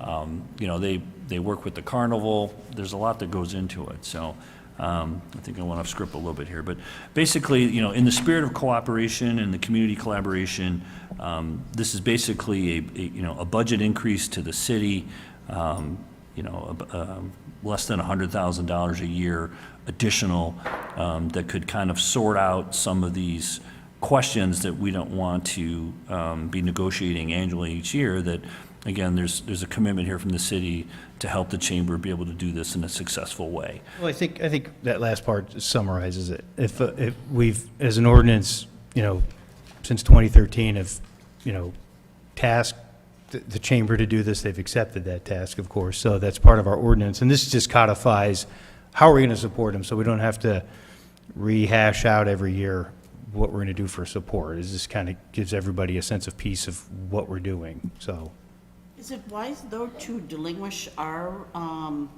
our capability of making decisions also? I don't understand. The city is spending money, but we're not really have no say-so into it. I don't understand that. I'm Well, not that's sure not- what makes you feel that there's no say-so. Yeah, well, we're still involved in the committee. We will still have volunteers there. We will still have staff available, and PD will be on site. The chamber has kind of been the point of the committee itself for the last several years. I mean, I have been involved, other staff members have been involved. So we all still have say or some input for sure. We would certainly want to work with them, and if we find ways and creative ways to save money, we could certainly do that. But we also are kind of putting a cap on our expenses too. We're saying, hey, listen, you know, we put in this extra 125. Once that's exhausted, if you guys want to build a skyscraper to the moon, that's on your end, right? So, you know. So in other words, there still be a communication Oh, for sure. between the chambers and the Yeah. city and, you know. We would for typically discussions. operate very similarly as we do today. It's just answering some of the questions about the financials and the city's commitment. In the past, we've all been committed to being involved, but financially, it's been debated, changed year other year. You know, we get some, they get some, we pay for some, they come, and it is a laborious task every year, and you know, certainly we can still share financials with the board and everything each year, but again, the spirit I was trying to do with this ordinance was to kind of have some finality of, hey, this is the future, it's been 50 years, we're excited about what the chamber's doing and being able to step up, and I see Ron, and if you know you want to come up to the podium, you can certainly say anything about this project, but you know, it helps answer some of that. It does take some financial risk away from them. It does apply some financial obligations from us, but we're a large organization, and I think we can certainly handle it. Are there any other thoughts here from council on it? Yeah, I'm fine with it. Questions I had was, one, are we basically saying that, you know, you're on your own with this now? I've completely liked that idea. I didn't even realize we ever had this ordinance. Are we then, because of the increased monies we're putting forward to it, will we see a revenue share off of this? And then my second item was, because the chamber is taking on old Canal Days in this new role, I would hope that they would begin to take on other special events we have within the city. I know that the Park District told us that they would back away from the car show. So we have that. We have other smaller scale items going on downtown. That I think this is the path forward to where we begin to relinquish some of that hold on these events downtown or in the city, and then the chamber begins to take control of those. But the first thing was just, are we looking at a specific revenue share number? But also, I'm in support of it, and I do believe it's the right path forward, so. Do you see this as a new role, or is it just the same role, but we're agreeing on like what the financials? Yeah, I mean, I think to in-kind answer services are? Alderman's first question is that this is a larger financial commitment from the city to the event itself. The point, which at the beginning when I spoke, was that we weren't asking for anything back. We weren't asking for a share of the profits. We were asking for them to be able to utilize that, to hire another person if they need to, do whatever they need to do to be vibrant in the community. So right now, the way I've structured it, and the understanding I've had with the chamber board, was that we were going to guarantee some expenses that they wouldn't have to worry about. We are underwriting the event a little bit more than we have in the past, and that we're not asking for a share. But certainly, anything's debatable, open for discussion. So, I'll say this, Mark, you're hitting on something that is larger than this discussion, and maybe we could talk about it in new businesses, which is, what do we do now that the Park District has scaled back on some of their commitments? There's still actually financial commitments, by the way, for those, but their staffing issues, like everybody, their staffing has suffered, so they've had to pull back. So how do we handle that? Is that a role the chamber even wants to take on, or do we look at for an event coordinator? But maybe we should talk about that aspect of it under new business. So that would be just my recommendation, but you definitely hit on something that we'll have to discuss. do you want me to make any, I mean, I'm just here for any Well, are there any other, questions. I mean, what are some of the other comments about it? Ron Liff, I'm treasurer for Lockport Chamber of Commerce. I have Vice President Susie Sheehan and board member Tim Gaba. So if you have any questions for us, I'd be happy. And I just want to say that I think the chamber, and the chamber's come so far, I've been on, this is going on my 9th year, so far in the last 9 years of being strong, and we work very well with the city. And this absolutely would be working in tandem with the city, not us going, oh, that's not going to happen. No, we always have worked in tandem with the city. And this is, as Ben said, a community event. It is a city, and I mean, when people see this, this brings them to Lockport. And over the last several years, moving it to the old Chevron site, it is just exploded. And I think you have to agree that the chamber has done a good job of managing that. And what we want to do now is even take it a step further, have bigger bands, have more going on, have more reason for people to come to Lockport, which they do, because this is the first, now that we've moved it, it's the first festival of the season really in the area. And it just, it takes off. And I think the police can agree there's not a lot of, there's not as many problems as when it was in the downtown area of fights and things like that. It's very well controlled there, and it's an excellent venue, and I've wanted it to be there forever, and I think that works very well. But the thing is, and this is my only concern, is the Lockport Chamber of Commerce is to promote and to support local businesses. That's what we do. If we're taking on more of events, which we would make it so that it would support and endorse and promote local business, we'd merge that together. We have one excellent full-time executive director, Annette Parker. She couldn't do this all on her own. This really starts with planning now. I mean, we really need to start the planning phase of Old Canal Days now, because it takes this long to make it right. We need someone part-time or full-time in there with her to do events, and we had talked a bit about car shows, etc.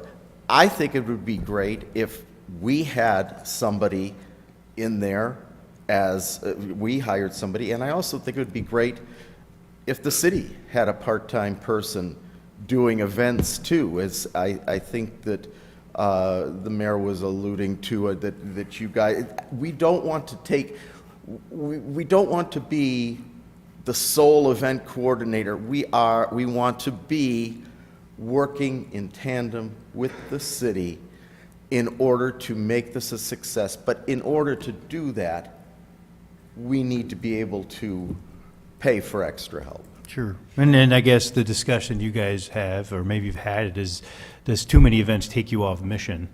You know, like what your mission is to promote businesses. Yes, right. And that we need, exactly, that it takes, and especially getting closer to Canal Days, this takes up all our time. And yes, we have volunteers, and thank you everybody from the city volunteers, but there's still, she's there, you know, all 4 days of everything going on, and even leading up to that for several weeks. So we need someone else, and especially if we did do the car shows too, you know, we'd need somebody, because then we could merge that and have a business expo with businesses do something to make that, promote the businesses, but we need to have help. We can't do it without hiring somebody. Okay. And I think that, you know, as Annette's worked well with the city employees on things, I think it would be great if there was somebody also to work with. And no, and I agree. I think the city somehow does need to be involved and know what is going on. If Absolutely. the funds are coming partially from the city, you know, I just think it's fair that if there's an input that the city has, that they can come to you and say, you know what, you know, can we do this, or whatever, you know? So, no, I agree. There's not enough volunteers. There never is. And people get tired of being the volunteer over and over. It's the same people. And I don't know where, you know, the solution is going to come. You know, it's hard. We can only hope that we all put our share into the volunteering. And I think, you know, this city council is really good about coming out and helping, you know, with as many, you know, Absolutely, everybody, No, in the city, committees yeah, that we have, everybody, so. you know, it pitches in, and the board and of the chamber, everybody, you know, does. But that's, you know, it takes so many people. Well, why don't we do this, Ron? Yes. Why don't we finish the discussion on if we're okay with this codifying the support? And then, if you guys want to stay, I mean, it's getting late, but, you know, we could talk about new business. I think we should discuss a little bit about, like, how we think that should go. Because you guys are open to the idea of being part of a greater, you know, resource, if you want to stay, please. But, all right, so about this particular thing that's being presented. We can leave it as an action, and as that conversation unfolds, and/or as we go through, Lisa and I have budget meetings with everyone over the next 2 weeks, we can, you know, if we need to tweak it a few dollars here or there or something based on the feedback, we can bring back some recommendations for final. Okay. Okay. Is that okay? We put it on for an action then? Okay. Okay. PW1, what do you got for surplus, Brent? All right. Good evening, Mayor and Council. A couple items to declare surplus this evening. We're asking for our generator set. This was 2013 originally. It was replaced in 2020. Truck number 707. This truck is 115,647 miles and has spent just over $20,000 to do repairs, and the truck was actually replaced in 2018. So that is another one that we're asking for surplus. A tire machine, we replaced that last year. I'm sorry, the wheel balancer we replaced last year, that was a 94, and then the 1998 Coates tire machine. Asking for council's consideration to approve resolution number 22-088 to declare the attached items, those 4 items, as surplus. All right, any questions on that one? We go with consent? Okay. PW2. Thank you, Mayor. PW-2 this evening is for this is actually a 2024 construction project, but we're asking to start design early with our lead times, with the costs, and just with the economy the way that it is. We're asking to move forward with our 2024 designs. These are budgeted in what is being proposed in our 2023 design budget. So if you have not seen these already, these will be part of those projects, or part of that budget, I'm sorry. This project is for 4 specific locations. The first 2 locations are to eliminate dead ends that we have currently, so McDonald and Saddlewood, and then also St. Charles and the Aldi area. So over time, when developments come in at various times, you know, dead ends occur, and it's just, you know, it's part of the evolution of a city. And so with these first 2 locations, we will connect those dead ends, eliminate some stagnant water, and just improve our fire flow and improve our quality of water. We have done several of these in my time here, and it's been successful, so asking for those 2. And then the other 2 are Briggs Street. Briggs, we've got a number of water main breaks over the years. If you're driving, it would be southbound, so it's the westernmost lane. All those fun patches, those are main breaks. So starting at our Division Street intersection on Briggs and heading down to Roseanne and to Newberry Ridge, that would be our request this evening, would be to design those projects. Again, this is strictly for design, getting ahead of the game, trying to be prepared so we can go out to bid late next year, provided our budget for 2024 would be moving forward at that time. So We did budget 150,000. This project would be for $144,810. This would include all design work up unto bidding, so it would take our bidding into consideration as well. Asking for council's consideration to approve resolution 22-091 in the amount of $144,810, awarding Christopher Burke the design work. All right, questions, concerns? Everybody okay with that? We good with the consent? Okay. Mark, when you stepped out, we put PW1, declare item surplus, and consent. Are you okay with that? Okay. All right, and lastly, PW3. All right, thank you. This would be more of our typical jobs that we've been doing recently. This is another significant job. This is just under, it's about 17, 18 blocks of water main, of roadway reconstruction, resurfacing, stormwater. So this is, like I said, this is our typical jobs that we've been, the city's been accustomed to over the last couple of years. We are asking for council to approve this evening. It would be resolution number 22-092. It's awarding Christopher Burke the design in the amount of $364,878. Initially, when we budget these types of projects, we had them separated. So as council probably recalls from 5-6 years ago, when we started looking at ways to reduce costs and to take advantage of economies of scale, and also to eliminate we're going to tear up an intersection, and then next year we're going to tear up the next intersection, and the next year we're going to tear up the next intersection. So we're impacting similar residents year after year after year. We've been able to bundle these projects. It is a significant cost. I'm not going to dispute that, but I think the benefits that we've received have been substantial.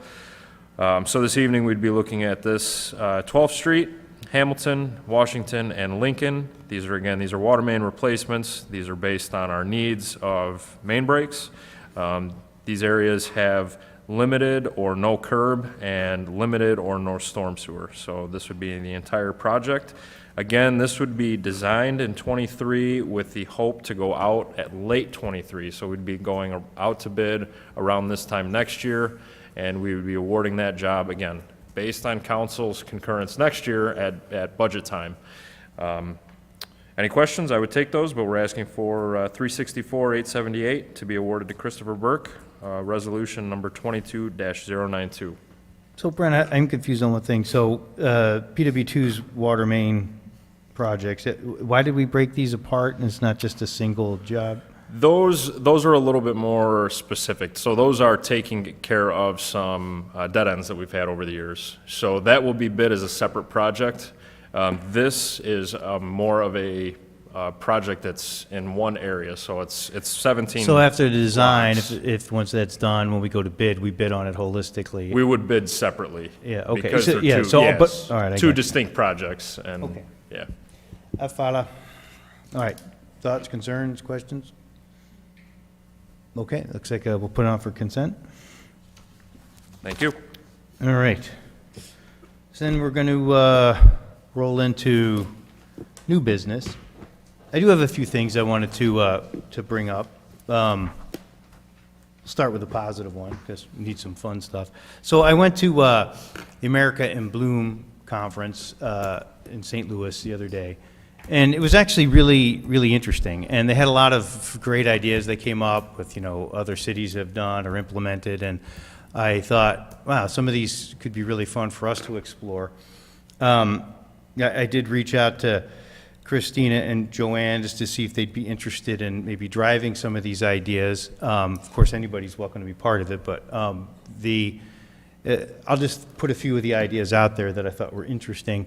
One is very simple. One of them was, Joanne has been working hard for a long time now with the beautifications of yards, where citizens nominate themselves or their neighbors, and we recognize it. One of the things that one city did was they actually gave some training to their code enforcement officer, gave them some insight on this is what the 7 things America in Bloom organization looks for a yard that's outstanding, and that what they did was then the inspector doesn't go out seeking these things, but if they're driving by and they notice it, they will pull over and put a door hanger on their door and say, hey, the city code enforcement officer recognizes an outstanding lawn or outstanding whatever these 7 things are, and that's another way of recognizing people. And even, perhaps bringing them at a Old Canal Days Festival at 10 a.m. on the Saturday, all those people gather and we just have a little, thank you thing. But it was a positive interaction with our code enforcement instead of something always being negative. That was a really good idea. But one that was a little larger that, would take some community input, but I think has merit, was native plantings. And, as, we look at maintaining our aquifer, and indefinitely, it's like, one of the things that people spend a lot of water on and a lot of money is keeping their lawns green. I know my water bill tripled this year because I thought I'd put a soaker out there for some bushes. Next year, my bushes are going to die. Yeah. So, but it was expensive, and, one of the things with native plantings are they have deep roots, and so they don't dry up like grass does, and our bushes. And so some communities that, were there spoke about how and you can work with American Bloom on this, they'll help you with it, is that, these are, say, 10 native plantings that work in your area, ones that are low, not 10 feet tall, right? And that citizens could then say, oh, we access these 10, and that what they did was they took some city properties, like potentially we could use somewhere out here on City Hall, or maybe over even by where that property is, where the Route 66 sign is, and do a area that shows those 10, 11, native plantings. It's still groomed, right? It's got edging. It's just not crazy, and it has to be maintained. But that's a way for citizens to understand, like, that's what it looks like. And if you want to maintain, if you want to get these plants, we're working with the high school greenhouse. They have small seedlings that you can go and plant, and that it's a way of, and this is for Christina, Joanne, whoever else wants to work on this committee. My suggestion was some local citizens that, there's already around the corner from you who loves, for plants. It's like bringing some people on for input, but, I don't think it would be a full yard native planting thing, but if we came up with, hey, 25% of a yard can be this, all those are very interesting. So, and then how do we, code enforcement that, all the things that there'll be unintended consequences that we have to work through. But I know Joanne and Christina were willing to explore that a little bit. So I thought that was good. So thank you, ladies, and anybody else wants to be part of that. But make sure you come talk to me because I got some information that I'll give you from American Bloom. So. Another thing I wanted to mention was Mark last meeting brought up, some of our dismay about the way Homer Township was dealing with selling the Purdy Farm and the John Farm, both of which are within our boundary, both of which are directly adjacent to our residents. And so what happens to them is important. And so one of the things I thought maybe we could put forward is kind of our position for people so they understand where we're coming from on this from a city, and that is, some of the biggest overarching things that we do as a council is we protect people's property rights, help them develop their properties within the code, within the zoning that they have, and we help facilitate those developments. And also, we help people live peacefully with one another. I mean, a good example was tonight. The gas station wants to come in. It's residential now. The guy who lives next door is like, can you please put up a fence so I don't get sweeping truck lights through my house? And that's the way, we try to work together so people can, existing property owners, can live in peace with, these kinds of things. So in order to be consistent, I think it's the same. Our council sees that, the property owners of the Purdy Farm and the John Farm are in fact the citizens of Homer Township. 20 years ago, they took out a bond to pay for it, and their purpose was to have open lands. They wanted to preserve that. They did not want to see, economic development encroach on those lands, and so that's why they did it. That's fine. Like, again, some of those are our residents. Everybody who's east of Farrell is our resident. So I think we want to respect those property owners in the same way. If that if anything were to be sold on these properties and needed city utilities, that we wouldn't even consider doing it unless there was a clear referendum by the township that asked those property owners, are you okay with selling these properties for commercial development? I think it's a legitimate question that should go back to those property owners, and I think it's right for us to say that's not something we would do as a council to develop those properties if they needed utilities, unless we had, clarity from via a referendum from those property owners, AKA the citizens of Homer Township. I'll say this, I'll throw a bone to the Homer Township Council. It's not that it's a bad idea to sell something to pay for something else. That's their goal. It's like if you want to buy a new couch in your house and you can't afford it, but you're like, hey, if we sell the old furniture in the basement, we can pay for it. That's actually a decent idea. The problem is this is more akin to saying, well, what if we sell our children to buy that new couch, right? It's like, this is endemic of the character of Homer Township, right? They bought these things to keep development from happening, and I think that it's a little bit larger than just, hey, we'll sell this and we'll buy this.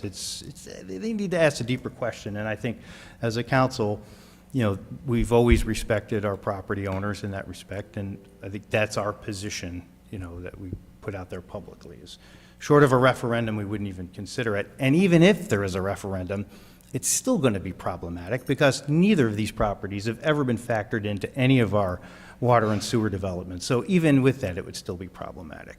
So that's kind of our stance. I thought, I've talked to all of you separately to make sure we felt, we were all in the same mindset. And so there it is. That's our kind of official position on it. So.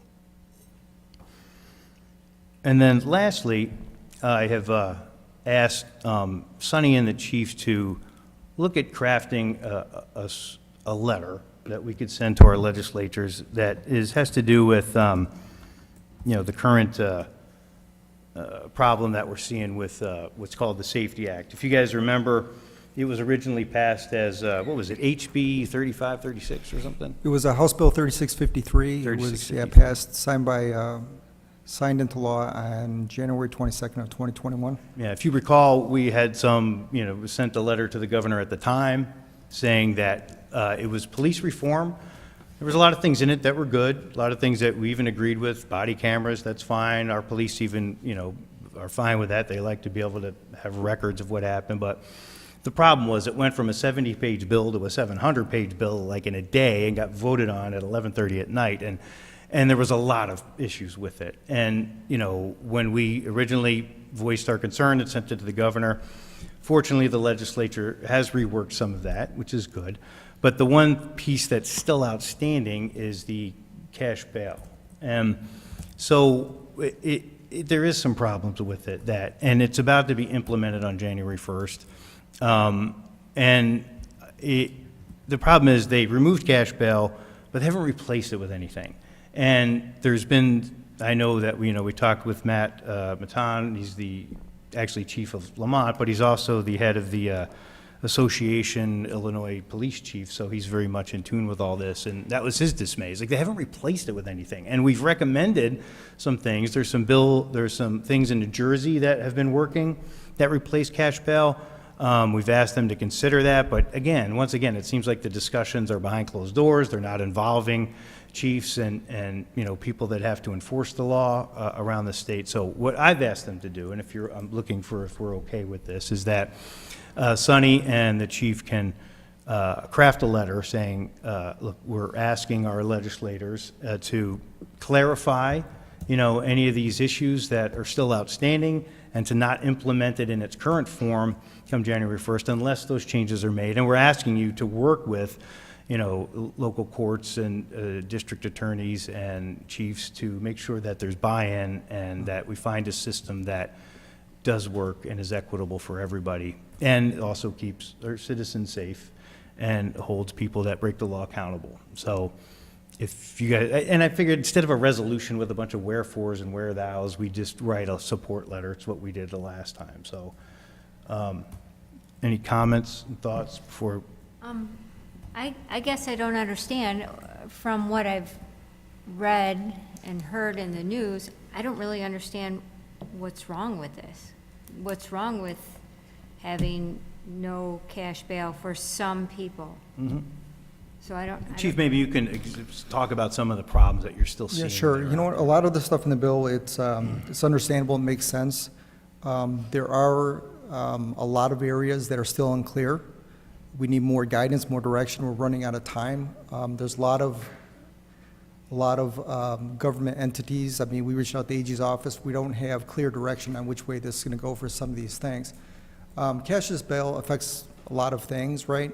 Some of the questions we have is, you know, regards like pre-trial detention is one of the things we're asking about. They're asking us basically as law enforcement officers to make an assessment as whether this person's a flight risk or a risk to another specific individual that was never really put on law enforcement before. So we need more guidance on that. When it says specific individual, we would rather see something talk about society as a whole, community, you know, not just, it's hard to pinpoint that this person's a danger, just, you know, this person is putting just this person in danger, when if you have something larger, you know, we had carjackings that occurred, right? The way the law is written right now, if we're saying it's specific to a person, that wouldn't pertain to community as a whole. So we're looking for better direction on that. Like here, we spend a lot of times making traffic stops. Some of the verbiage in there, it talks about making arrests for Class A misdemeanors. This is part of the cashless bail. For Class A misdemeanors, if it's criminal, we can make an arrest, but it's not real clear on Class A traffic offenses. So when we're trying to make our roads safer, like today, we can go out and make a DUI arrest or a reckless driving arrest where we take somebody into custody. The question becomes, the Illinois Association of Chiefs of Police is trying to get more clarity, like these officers are taking people off the street to make the streets safer. This law makes it look like it's a possibility that we're supposed to just write the ticket and let them on their way. That's not what's happening now, so we were kind of concerned about that as well. There's a few things in there that we're also concerned about. You know, we just want clarification of the verbiage. One of them was for police body-worn cameras. The verbiage in there doesn't really make an exception for like the eavesdropping law. We have officers that are required to use these body cameras, but we're saying they can also be in violation of the eavesdropping law by using them, is the way it looks. So we need clarification. We got officers getting in trouble for violating any laws. So there's, like I said, there's several issues, a lot of good things in there, but it's just a matter of getting everybody back at the table and getting some clarification on some of those things. Because if not, really right now, I mean, you talk to like State Attorney's Office or any of those, we don't have real clear direction, and it's just from the top down. We're not getting clear direction right now, so.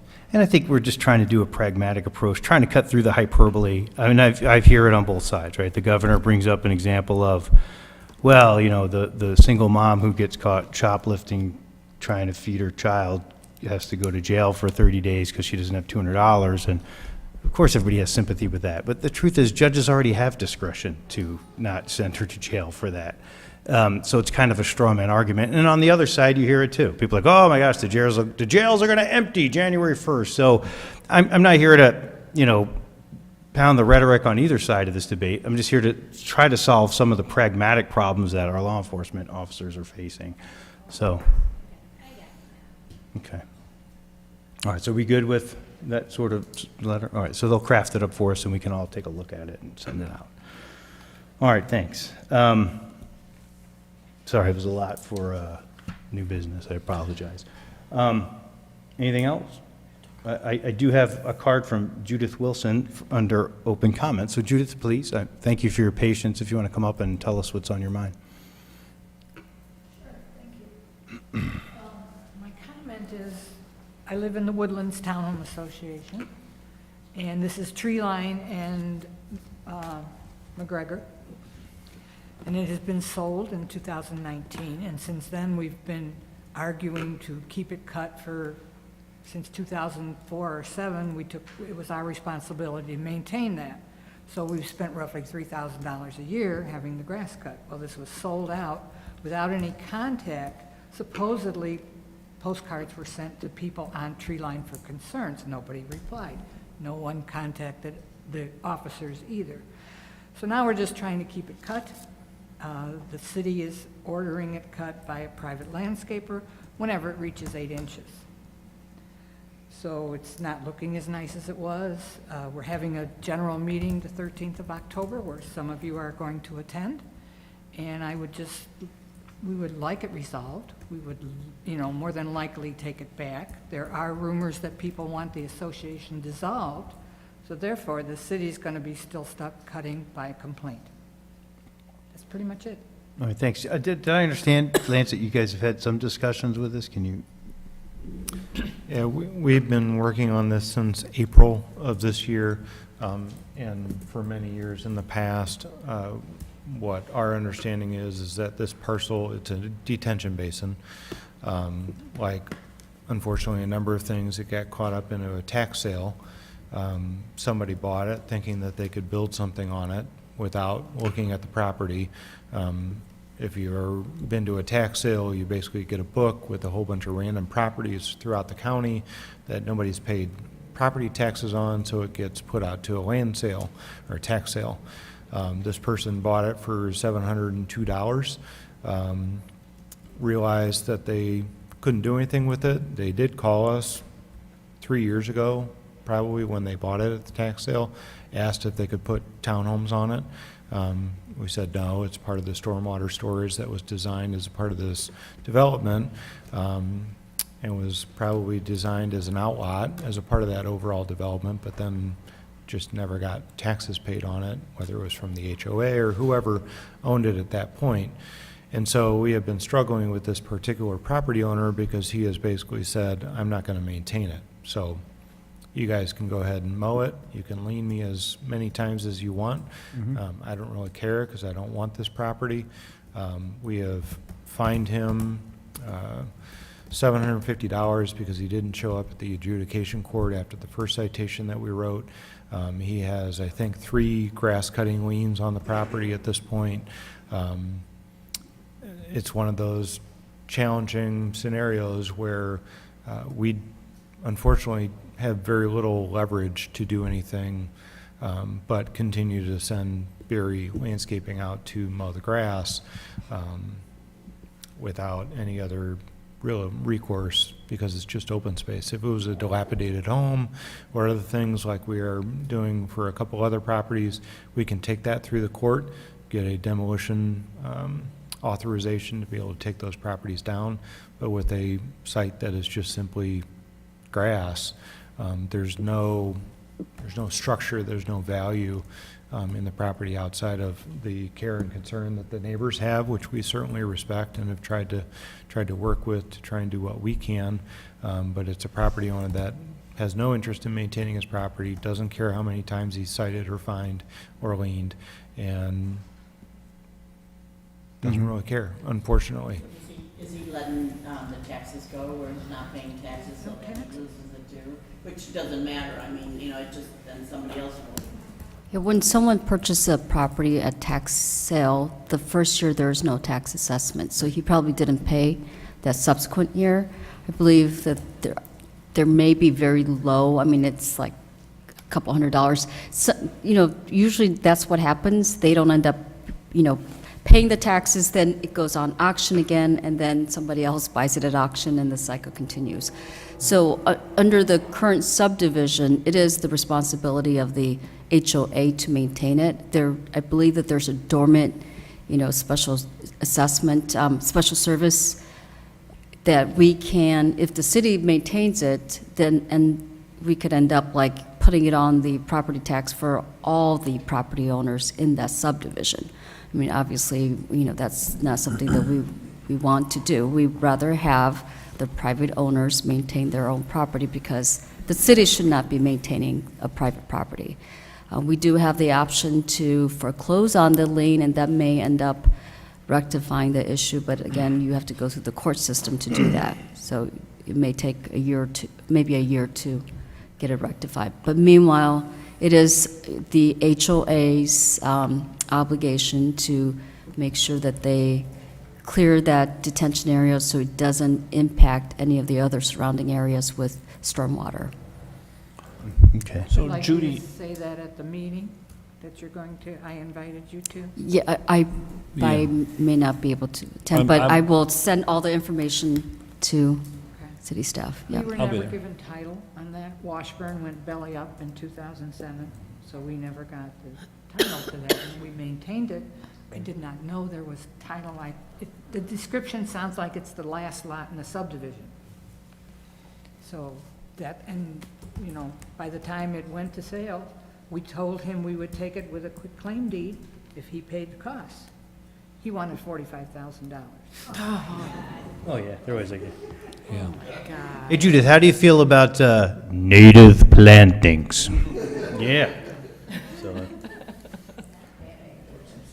well, the rub is, most people, this education, because most people will see native plantings as those are weeds. So it really depends on what they look like, and that's part of the They project. did let but- it go to about 18 inches high before they tried to get him to court, but then they had to come out and cut it. Okay, all right. Chuck Legg had, you know. All right, it's one of those conundrums, sorry. Okay. Did you still want to talk? Yeah, so, okay, guys, I didn't realize it's 9 o'clock. You don't want to keep sitting here. So how do you guys want to, thanks, Judith. So here's our discussion, right? And maybe it's too much now that it's 9 o'clock at night and we still got another meeting to do. But we've got two things, and this is, I guess, the feedback we would need from the chamber. Because we have, now that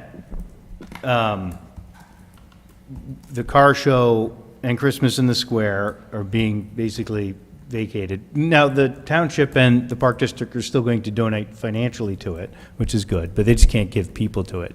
And they've always kind of ran the, especially Christmas in the Square. We've got three choices. Either we just let all those go, we bring on our own event coordinator, which we have actually a budgeted salary. That was Amanda's old salary. That's still in the budget. We could conceivably do that. And then, of course, task them with all sorts of things that, you know, are event heavy, which can be anything from, you know, summer art series events to the film festival we were doing, car show, help with Old Canal Days, all these sorts of things. Or we could hire a service, right? But I think would probably not be as all that cost effective. Is the chamber willing to do it? Does it take you off mission? You know, you guys aren't event coordinators. Is that too much? We discussed that. Okay. And we'd have to work on it that it didn't take it off our mission, that it was something that it would coordinate to make businesses involved. And you know, the Christmas in the Square goes right into you know, Small Business Saturday, so that's kind of a package there, but we can't do it without some extra funding, which we, you know, with what we're talking about with Old Canal Days, be able to pay for another employee or two part-time employees. It's too much for one executive director to be taking all of that on, because then she would just be a event coordinator. Sure. And that's not, that would take us off our mission. But to have somebody else working there, and then when there's not, and like I said, you know, Canal Day starts now. It's kind of before now. It's kind of a year-long thing. If, you know, that person could also help on other things, and, you know, and we always work in tandem with the city. But, and that's why if the city did have someone too, it can take a couple people for the car shows and everything that goes into that to make that successful, and to have the bands, and, you know, it's an important part of the community, though. And that's what Canal Days is, that's what the car shows are, that's what Christmas is. These are events that support the business and also, you know, create community loyalty. Sure. Oh, yeah. Yeah, I think it would be helpful that, you know, if the city did have somebody, like an event coordinator that can help and kind of tandem together with the chamber. I think the big part is that we are trying to make other events and create other things that can really help our mission as far as helping businesses, you know, different networking things, but just to suck up our energy just to make one event happen. It's not that we love the event, we want to make it a big and special thing for our community, as it does help generate a lot of revenue for our community. But the thought is that it just sucks a lot of our power out of what we're trying to do as far as really maintain just a strong business community, so then it kind of takes it just a little bit off that mission. But I think it would be great for the city just to have somebody there so we can kind of partner and pair together, so we can still support and back a lot of the community events and things that, you know, we can help grow in ways that, you know, anything that we can help kind of suture together and kind of make it work. But the thought is that, yeah, we're just looking for that kind of partnership. But I think that's just where we're at. We just can't necessarily fund a whole nother employee either. So try to do what we can with what we have and try to work with what we, you know, we can grow with it. So I appreciate it. Thank you. I move a little slow today. I think long and short, we talked a lot about, you know, just getting a little bit more of the budget. You know, where you don't want to, the event planner, we're not feeling like that. I think every one of the city events, and we've had lots of discussion about this, we can tie in a lot of the different businesses, and we can make that so it does meet the mission. A good start is working with the Old Canal Days and making sure that we have the budget to meet the needs to hire what we need to hire on our end, and then whatever you guys do on your end is fantastic. But I think that's kind of a great starting point for us. So we did talk about the car show, where we would come in, and how we can expand that with the businesses. And I know we talked about Christmas in the Square. And then we have plans for a couple different things too for the first quarter of the year, and then also doing like a golf outing next year. So just really, as we grow, we also want to grow the staff there. So they said we have one full-timer right now. We'd like to continue, as we increase our revenue, continue to keep adding to that staff so we can do more for the city, so. Okay. That's where I was trying to get to with my proposal, was that, and I want to talk through a few of the financials that we have too, but was that they were going to be able to net enough from something like that to be able to afford to get somebody else. That we all feel like there's a need for someone to help, whether it's their employee, our employee, both, whatever is up to the council and what they want to do. The city staff, we all volunteer and will be involved. We had a committee meeting on Christmas in the Square today, and the Park District is still willing to be involved. They just don't want to lead the conversation.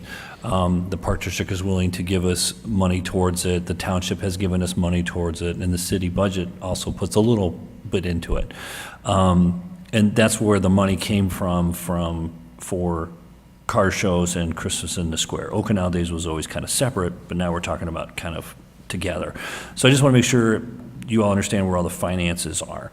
So when it came to Christmas in the Square and car shows, we all put in $5,000, basically, the city, the township, and the Park District. Everyone is still committed to that going forward. I haven't recently talked to Ron at the township, but I believe he believes in the spirit of what's going on there. The Park District kind of confirmed today that they were actually going to possibly give us $10,000 towards events in the next year and future years. So we have about $20,000 in revenue coming in every year to help do Christmas in the Square and car shows, which can pay for bands. Last year's budget for car shows spent about $16,000 or $17,000. There's a couple sponsorships. They sell 50/50 tickets. They sell T-shirts. They made like $23,000. So running these events can finish in the black for those kinds of things. And especially if you have volunteers and people still involved to run the Christmas in the Square, because that's more crafts and cookies and Christmas trees and stuff like that. But Old Canal Days is a whole nother, conversation.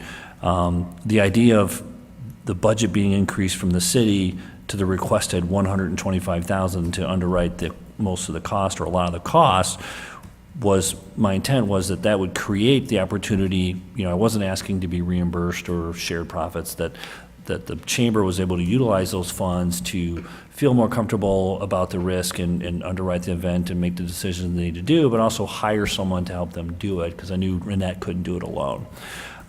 We also have the $35,000 still in the budget for overtime, which is police and public works for Old Canal Days.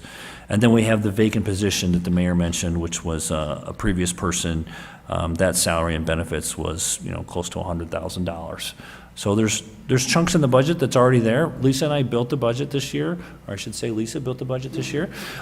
With all these things are in there today, okay? So you can approve the budget and make these decisions. You can lower the budget as we have these budget discussions, or decide whatever you want. This is a good conversation to have. We've kind of not had it enough probably in previous years, and I'm glad we're all talking now, because I think the chamber's looking for direction, the staff's looking for a little direction, and okay, what does the city want to do, and what's our contribution to Old Canal Days and events going forward? All right. So I guess let me try to recap, and then we can all mull on this for 2 weeks here. Is that, first off, we got to ask the question: are events important? For me, they're very important. It's how I market. It's how we put stuff out there. It's how we promote ourselves. I could tell you 100%. Places like Tangled Roots, Seal Enterprises, Embers, they came here because of events that we did and invited them to. They are huge marketing moves. They do have return. And then there's the community, right? Just community events. My gosh, community without events is just, it takes its residents notice that, and it just becomes not a fun place to live. So that's one thing. What I'm hearing, though, is the chamber, because they're great people, they're like, we'll help where we can. But, we got business expos, we got things that we want to do, the golf outings that are really not, they're business centric, and that's your mission. And so while, Old Canal Days has been something that, since 2013, you guys have been tasked by the city to do and have embraced it, that's good. But either if we don't do $120,000 to help them, and that offsets maybe some part-time help that they could do, that could potentially be lowered if we had our own event coordinator that could help, so we wouldn't have to put that much money into it. And maybe that's I'm just thinking, brainstorming right now, no decisions, but maybe that's a better idea, because that gives us better control and understanding about how events work, and they don't get sucked into, maybe a total business, mission for events. But our event person can assist with Old Canal Days. We could probably lower that $120,000 a little bit. And then we have a person that could then drive the other events that we do. That's just off the top of my head. Does that sound like a recap? What does Donna Nevels do? She basically just take pictures of events. She doesn't get paid? Yeah, but Her for annual photography- expense is really small. I mean, she only gets paid for when she shows up at the events and does some things, so she's very part-time. I mean, she works only, I don't know how many hours a year, but you're right, that's another budget item, but it's under $10,000 a year. Okay, I didn't know. But your big thing is really photography. I mean, if you don't have pictures, you don't have an event, right? So, And then, Can I just make a quick comment? I think, and I totally hear you, and I heard a lot about the events, but I think events too are an opportunity for us to help and better the community. I think this is a starting point for us to get somebody hired into the chamber to help us grow. And I think as we continue to be able to do some of these events and help and partner with the city, I think our growth is going to continue to help the city. And that's really one of our biggest missions right now, is to not just grow, it's to grow the chamber, but to help and as the city grows as well. So we would, well, yeah, I mean, they go hand in hand. So that's really where we are looking for this additional, or at least like a guaranteed funding, so that we know that we can pay outside of just the one employee. Because that's all we have is our one employee, and then you've got all volunteers who are all small business owners as well. So it becomes very tough, and it's not the weekend of Canal Days that we're looking for the volunteers. We know we have the partnership there. We know that we have the partnership of the community. It's leading up to it. It's a whole year of planning. So when we're doing that, we're kind of losing sight of some of the other things that we can be doing if we had another person or another two part-timers, one full-timer, and that's our place to start. Like, our growth should be taking off in the next couple of years, but we have to have this would be our starting point, and we could grow from there. And you were mentioning lowering the 125. I would ask not to, because in order to get somebody good for it, we're going to need. But that's my point, though. If we hire the person and they assist at Old Canal Days, then you don't need that extra person. And so that's where I'm going with it, because there's a part of me that likes having some control over our events and not just releasing that person entirely to the chamber. While I agree that that it would be helpful for the Old Canal Days, I don't want to just pay for somebody to do golf outings and, business expos. Those aren't necessarily community events in the sense that others are, right? Like, when we did things like the Steampunk Festival, there was a real purpose to that, right? And we brought in regional people. That was about bringing in regional interest and getting, that's not something I see the chamber doing, right? But that's something that we could drive if, indifferently. So there's a part of me that's hesitant to just say, well, we're just going to throw money so you guys can have an extra employee, as opposed to if we had that employee, we could still, have, like Joanne said, we've always been cooperative, and it's not like you guys just take stuff and run with it, but I'm just thinking long-term that it helps us have a little bit more direction. They can work hand in hand, actually. And then that person can help, if they, 25% of what they do is Old Canal Days along with a net or something. And again, this aren't decisions, you guys. We're just talking out loud here, so. I think another big part is that we were just kind of explaining is just that risk, right? Like the unknown of a weather on the weekend, all of a sudden it's raining two days out of the week, and now we're stuck with That part I understand. So that's, I think, some of that, some of that funding, I think more so just to have a little bit on that. And that I understand. I'm not saying 100,000, you guys will be fine with 5. No, that's not what I'm talking about. I'm talking about just maybe there's a little reduction in it. Maybe it's $100,000. But like if we're, I still think it should be substantial so that you guys, that we've asked you support and run Old Canal Days. It makes sense that we codify what that support is. But if it's a combination of finances and a staff member that assists, then maybe that number doesn't need to be 120, maybe it needs to be 100. But again, just brainstorming here, so that's We're kind of my willing to work thoughts. with you, we're willing to work, and we're always willing to discuss, and, it's a decision. We just need to make sure that we stay on our mission as Right. well as, and not just forget about the businesses, but we want to be a partner with the city. Okay. But we also need to change from what happened this past year, because we were wiped out and it was Yeah, a it's lot. exhausting. So Well, there and that's where, Yeah. and that's where I know that, That's where we talked a little bit about our, we came together earlier for that, so. we had talked a little bit about it at our strategic meetings about like, oh, can we get volunteers to do this stuff? You can, but you can't rely on it. It's death, right? It's just too exhausting. And so, you're right, somebody has to be compensated properly. I 100% understand that.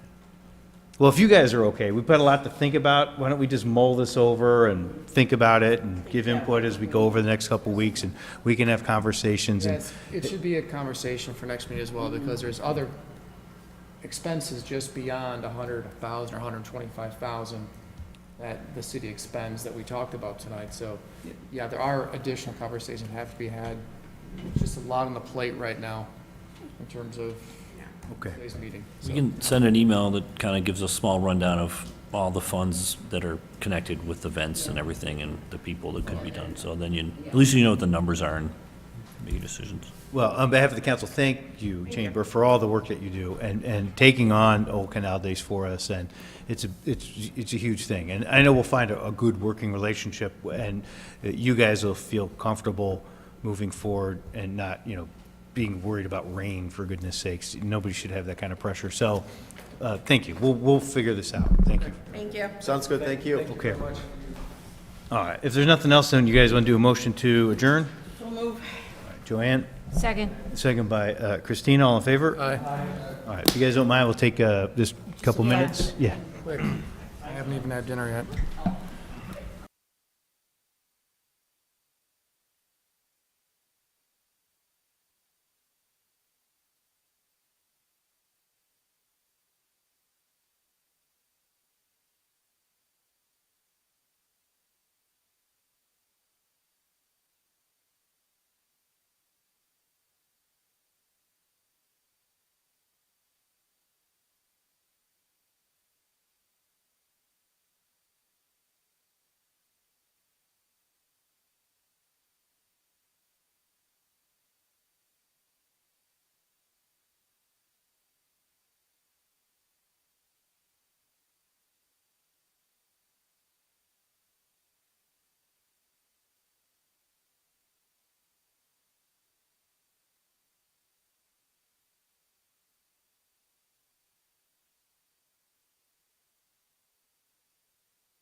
So we're getting ready to start another meeting.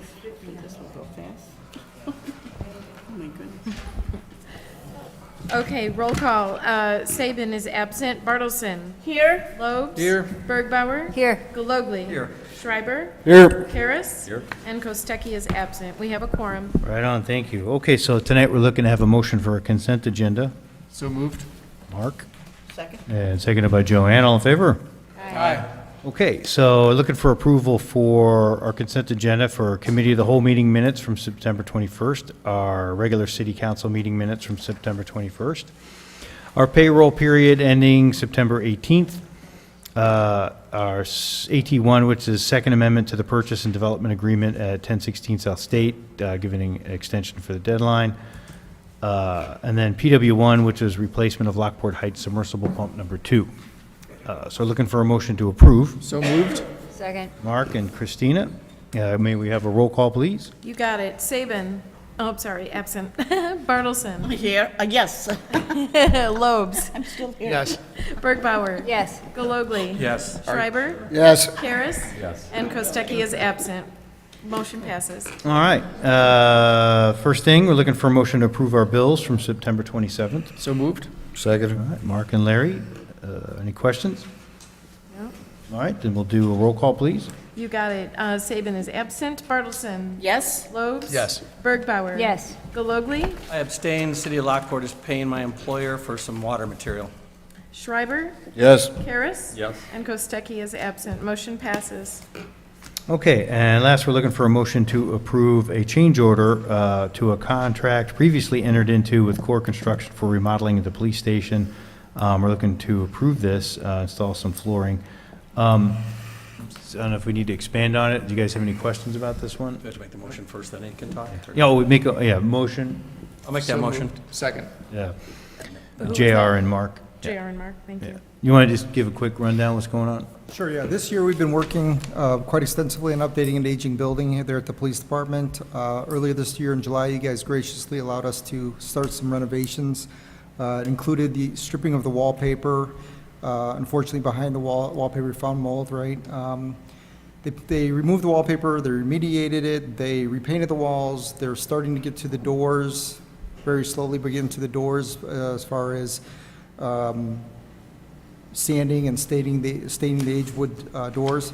But at the time, because of the mold remediation, we decided to cut out the carpet because there was an expense to getting rid of the mold. But now we're reaching the end of the renovation here, and after revisiting the budget, we found that we would still have funds to be able to actually do the flooring that we wanted to incorporate back in July, and we just weren't able to. So now with these existing funds, we'd be able to actually make a change order with your approval. We would be able to make that change order and utilize the funds in the amount of $39,600 to complete the project this year, rather than request that the funds next year, and this would be done again through Core Construction, which utilize the competitive bid process. Okay, all right, understood. Any questions to that? And then we'll do a roll call, please. You got it. Saban is absent. Bartleson. Yes? Lobes. Yes. Bergbauer. Yes. Galogly. Yes. Schreiber. Yes. Harris. Yes. And Kostecki is absent. Motion passes. Okay. Mayor, we got new business on city council, and this feels like a trick to, I know you guys were like, what? But you had asked to have new business on city council, so we thought we'd throw a few items on there for you. Oh, you dug, Yeah, yeah. yeah. Thanks. We brought this on ourselves. We got it in Granicus now. So, the next item, I know we're getting late, and we'll be quick here. Earlier this year, the city had worked with Prescient Solutions on a vulnerability and a security assessment on our IT. These are the folks that also did the Will County 911 Center. They're very good. We had some testing, and we looked into our systems for security. They're making some recommendations. I'd like to bring an item to the city council for approval on the next meeting, but I just wanted to bring it up under new business tonight. It's a service for security information and event management, and it's called Arctic Wolf. And with it comes an additional $1 million in cyber insurance because they kind of back the work that they do. This service provides IT coverage 24/7, 365 days a year. and it's about $58,000 a year. We've negotiated a 3-year agreement for about $176,000. You have to remember that the City of Lockport doesn't have IT staff running around everywhere. We use consultants and services like these, and for the annual cost, we could never hire an IT person to do this work. So I think it's a good value. It was a recommendation from our audit on IT security. So if you have more questions or want specifics, you can call me or email me and we can talk about it. And we'll be discussing with each and one of you over the next couple of weeks with our budget meetings anyway. And then I'll have the item as an action item on the City Council for October 19th. Are there other companies that do this? Yes, we did look at 3 different companies. This is the one we're recommending. This one had the additional insurance as well. I can sit down with you and show you some of the other ones when we talk about the budget that are available. But yeah, this is the one that we're looking to do. Okay. Any, you said there was something else? Yes. The other item is a response. We requested, was it JR, the last meeting had asked for some more information about agreements. A lot of this, I think, Brent and I were going to tag team a little bit of a presentation for you, but with the late hour, we'll kind of go through something really quick. We'll discuss more of this in detail when we meet again in the future about the CIP. The CIP needs to get reinstated, our capital improvement plan from the future years and what we're doing about capital, and some of these discussions work into them. But the City of Lockport, you asked about what agreements we had with other municipalities and concerns. The first ones are the Lockport boundary agreements. We have 5 agreements with our surrounding communities: Lamont, Romeoville, Joliet, Homer Glen, and New Lenox. This is a map of different colors of where they all lie. We are wholly surrounded now, certainly have agreements with pretty much everybody that we touch. Back in, these are 20-year agreements, boundary agreements are 20-year agreements. In Lamont was expiring from 1995. We renewed it in 2016. This allowed us to memorialize the northern border pretty much, and it's 135th Street. I think that was an important thing to establish and keep the boundary with Lamont. In Romeoville, this was a first-time thing. It started in 2013 and it got approved in 2014. It was the first way to memorialize the river itself as a boundary for the City of Lockport between Romeoville, and it also settled the unassigned area there in the middle that you see in the yellow box, the Big Run debate. And that was pretty much like whoever could serve it wanted to, worked with the property owner, which we did, and we have a pre-annexation agreement with that area right now that we're waiting to see what's going to happen on it. The City of Joliet, we had an agreement with them from 1995. It expired in 2015. We have not renewed it with them yet. We really haven't had much requests for development in this area, so we haven't been jumping on it. Maybe one developer had approached Lance at one time, but we've kept the honor and spirit of this line, even though the agreement has expired. Joliet nor Lockport have moved to do anything in that area. We'll probably let this next election run out into 23, and we can probably work with them and get this renewed for another 20 years. The last one that we have that's from 2005 was the Village of Homer Glen. This one will be due to expire in 2024. This renewal could possibly happen before that. There's some debate that's going on with the language that's in it. Most boundary agreements are fairly simple legal documents about roads and lines. This one in particular has a lot of different services in it and things about water and sewer, which makes it a little bit more complex. There are talks going on between our staff level and some of their staff level about what to do or what recommendations to make to either board at this point prior to 2024 or after 2024. So this is kind of a big one that we're trying to look at right now. And this will kind of this is a New Lenox one I forgot about. I'm sorry. This is New Lenox. Pretty much was the same one. We took a little piece of property down by from them down by Bruce Road, which made some sense. So, but the Homer Glen one will kind of lead into FPAs and things, the facility planning areas, and I know Brent can kind of speak to some of this better than I can, so I'll kind of let him talk through some of these sanitary districts, IGAs, and the situation with capacity concerns for both our plants. All right, I know Ben said keep this short, and I know it's a little late, so an awful lot of information in here, so this is just going to be a very brief, oversight, touching on a little bit of some of these agreements. So as you can see here, we do have an FPA. So an FPA, facility planning area, as you can see here, there's just Lockport. There's no sanitary districts, so there is the Lockport FPA. There is also no Homer Glen FPA. So we basically connect into Illinois American FPA to the east, so that's why there is no Homer Glen. So that Illinois American FPA is a portion of Homer. Going on to that next slide here. This was just kind of showing the 2 stars are where the 2 treatment plants. There we go. It's a terrible image. I'll move on from it. Yep. But the 2 stars are where the 2 plants are. The northern one is the Bonnie Bray plant. The southern one is the Division plant. There used to be a 3rd plant up in the Lockport Heights near the Prologis area. That was all remediated, and there is a lift station there, but the city owns it. It's owns and operates the lift station there. This is the IGA agreement. A lot of what the IGA agreement is based off of is this map here.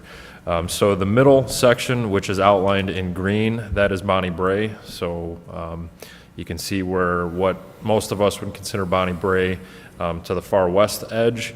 And then if you continue to the east, that is actually Bonnie Bray's original, I guess, sanitary district area. Again, it's not an FPA. It's not something that is EPA mandated. This is what the agreements are based off of that we currently have with Bonnie Bray. And then to the north is Lockport Heights. And again, you can kind of see to the western edge, you can see the 4 or 5 east-west streets. There's some green language in there. That is what we would all consider kind of the original Lockport Heights area. To the east of that, that stretches out into actually Homer Glen. And then obviously to the south, you can see our blue line, that's the city of Lockport area. And again, this is what defines our IGA boundaries. Here's our agreement. So one of the things that we wanted to just briefly touch on were all the IGA agreements that we have. We do have several agreements. We've got Illinois American, we've got our Homer Glen, and then we've also got our Bonnie Bray, Lockport Heights, City of Lockport agreement. So first one, Illinois American Water. Illinois American Water, we do have several subdivisions that are tributary to our plant. So these 3 subdivisions, so when I started here, the talk was Evelyn's Gate, Denolfo's. That is the property that's to the west, so that's the blue area. So I think when everybody talks about or understands what is actually tributary, that's kind of what they think of. We actually have 2 additional subdivisions. So we've got it's Stone Bridge, which is the yellow, and then Glenview Walk Estates, which is the red. Those 2 actually have lift stations that are tributary. Then one sneaks through the red one to the north, Glenview. That sneaks through Evelyn's Gate via lift station, and then Stone Bridge, that one also has a lift station and force main. Those subdivisions actually tie into Victoria Crossing East. So you can actually see there's 2, I'm pointing to it like you guys can see what I'm pointing to. So there's the orange dotted line to the east, that is a tie-in point, and then the orange dotted line to the west. Those outlines, those boundaries are our 2 connection points that go through Victoria Crossing. So that is where their sewer connects to ours. So at that point, those are where we meter it, and then we send those bills directly over to Illinois American. Illinois American is who bills all of their customers. So these would be non-resident subdivisions that are not in the city of Lockport, but we take care of their sewer. That is correct. The agreement, the keys to this agreement that I want to make sure council understands is that there is no further, there's a 60-page agreement that I've got in front of me. There is no further requirement for the city of Lockport to take anything within this area through these existing sewers. So Illinois American Water, we've had some very good discussions with them. They've been open, honest about the agreement. And we take this, we will continue to take it. However, there is some new developments that are being requested to come through our sewer. We have the ability to either say yes or no. There is no. Correct.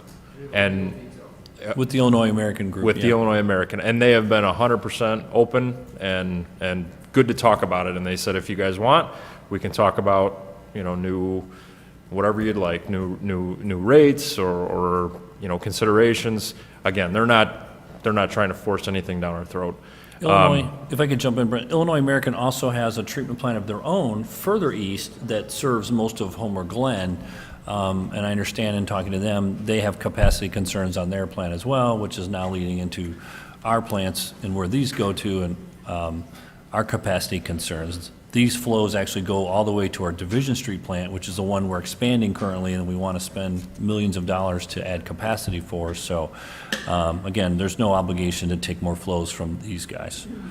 And I think as Ben just pointed out, the key to that is that if a new developer came in and wanted to come to the city of Lockport, they would have to pay for their treatment. If they wanted to go to Illinois American, they would have to pay for their treatment. They would have to pay to upgrade lines, lift stations, treatment.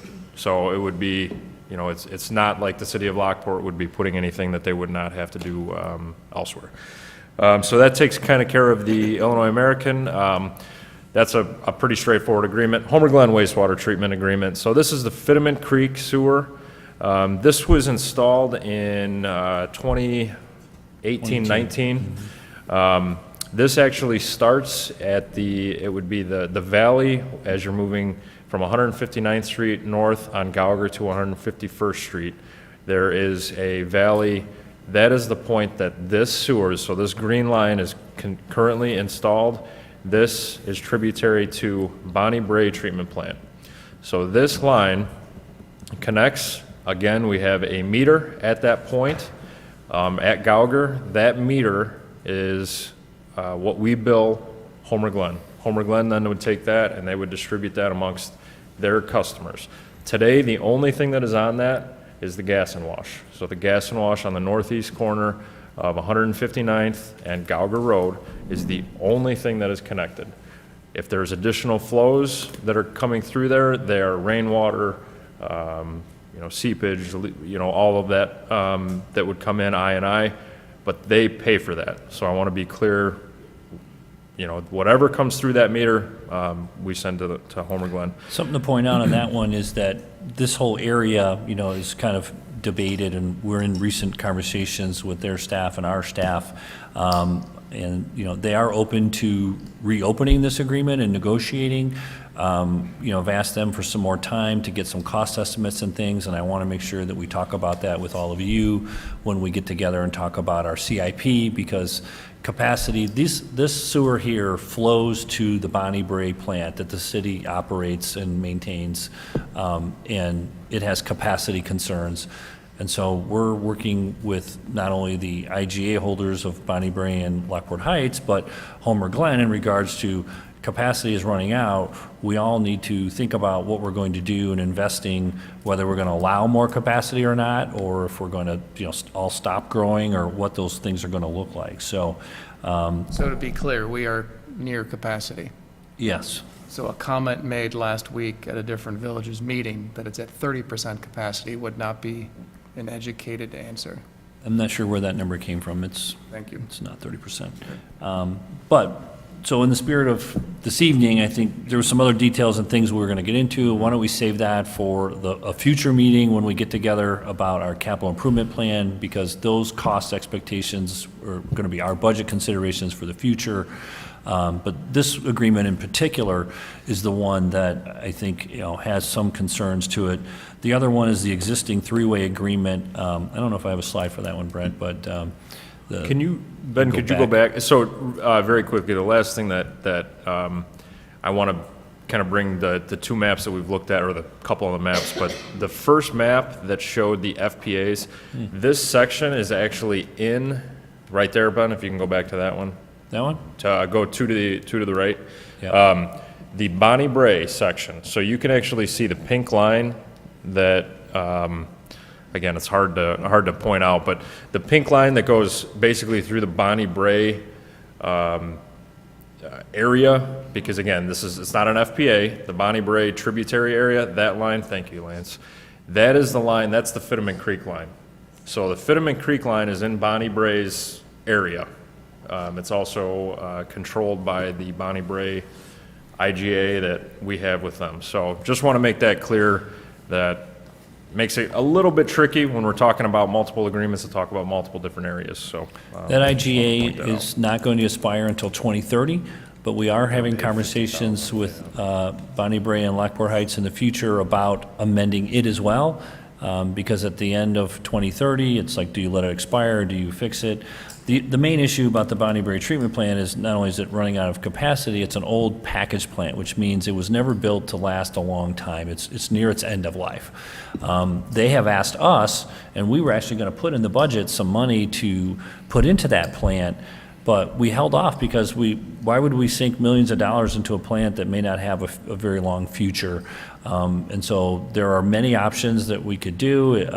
You can rebuild another one on site. You can rebuild a new regional plant somewhere else with other partners. So we're getting cost estimates so we can talk more educated with you. But I wanted to just answer JR's question that, these are the agreements that we're concerned about that impact the city of Lockport and our business operations.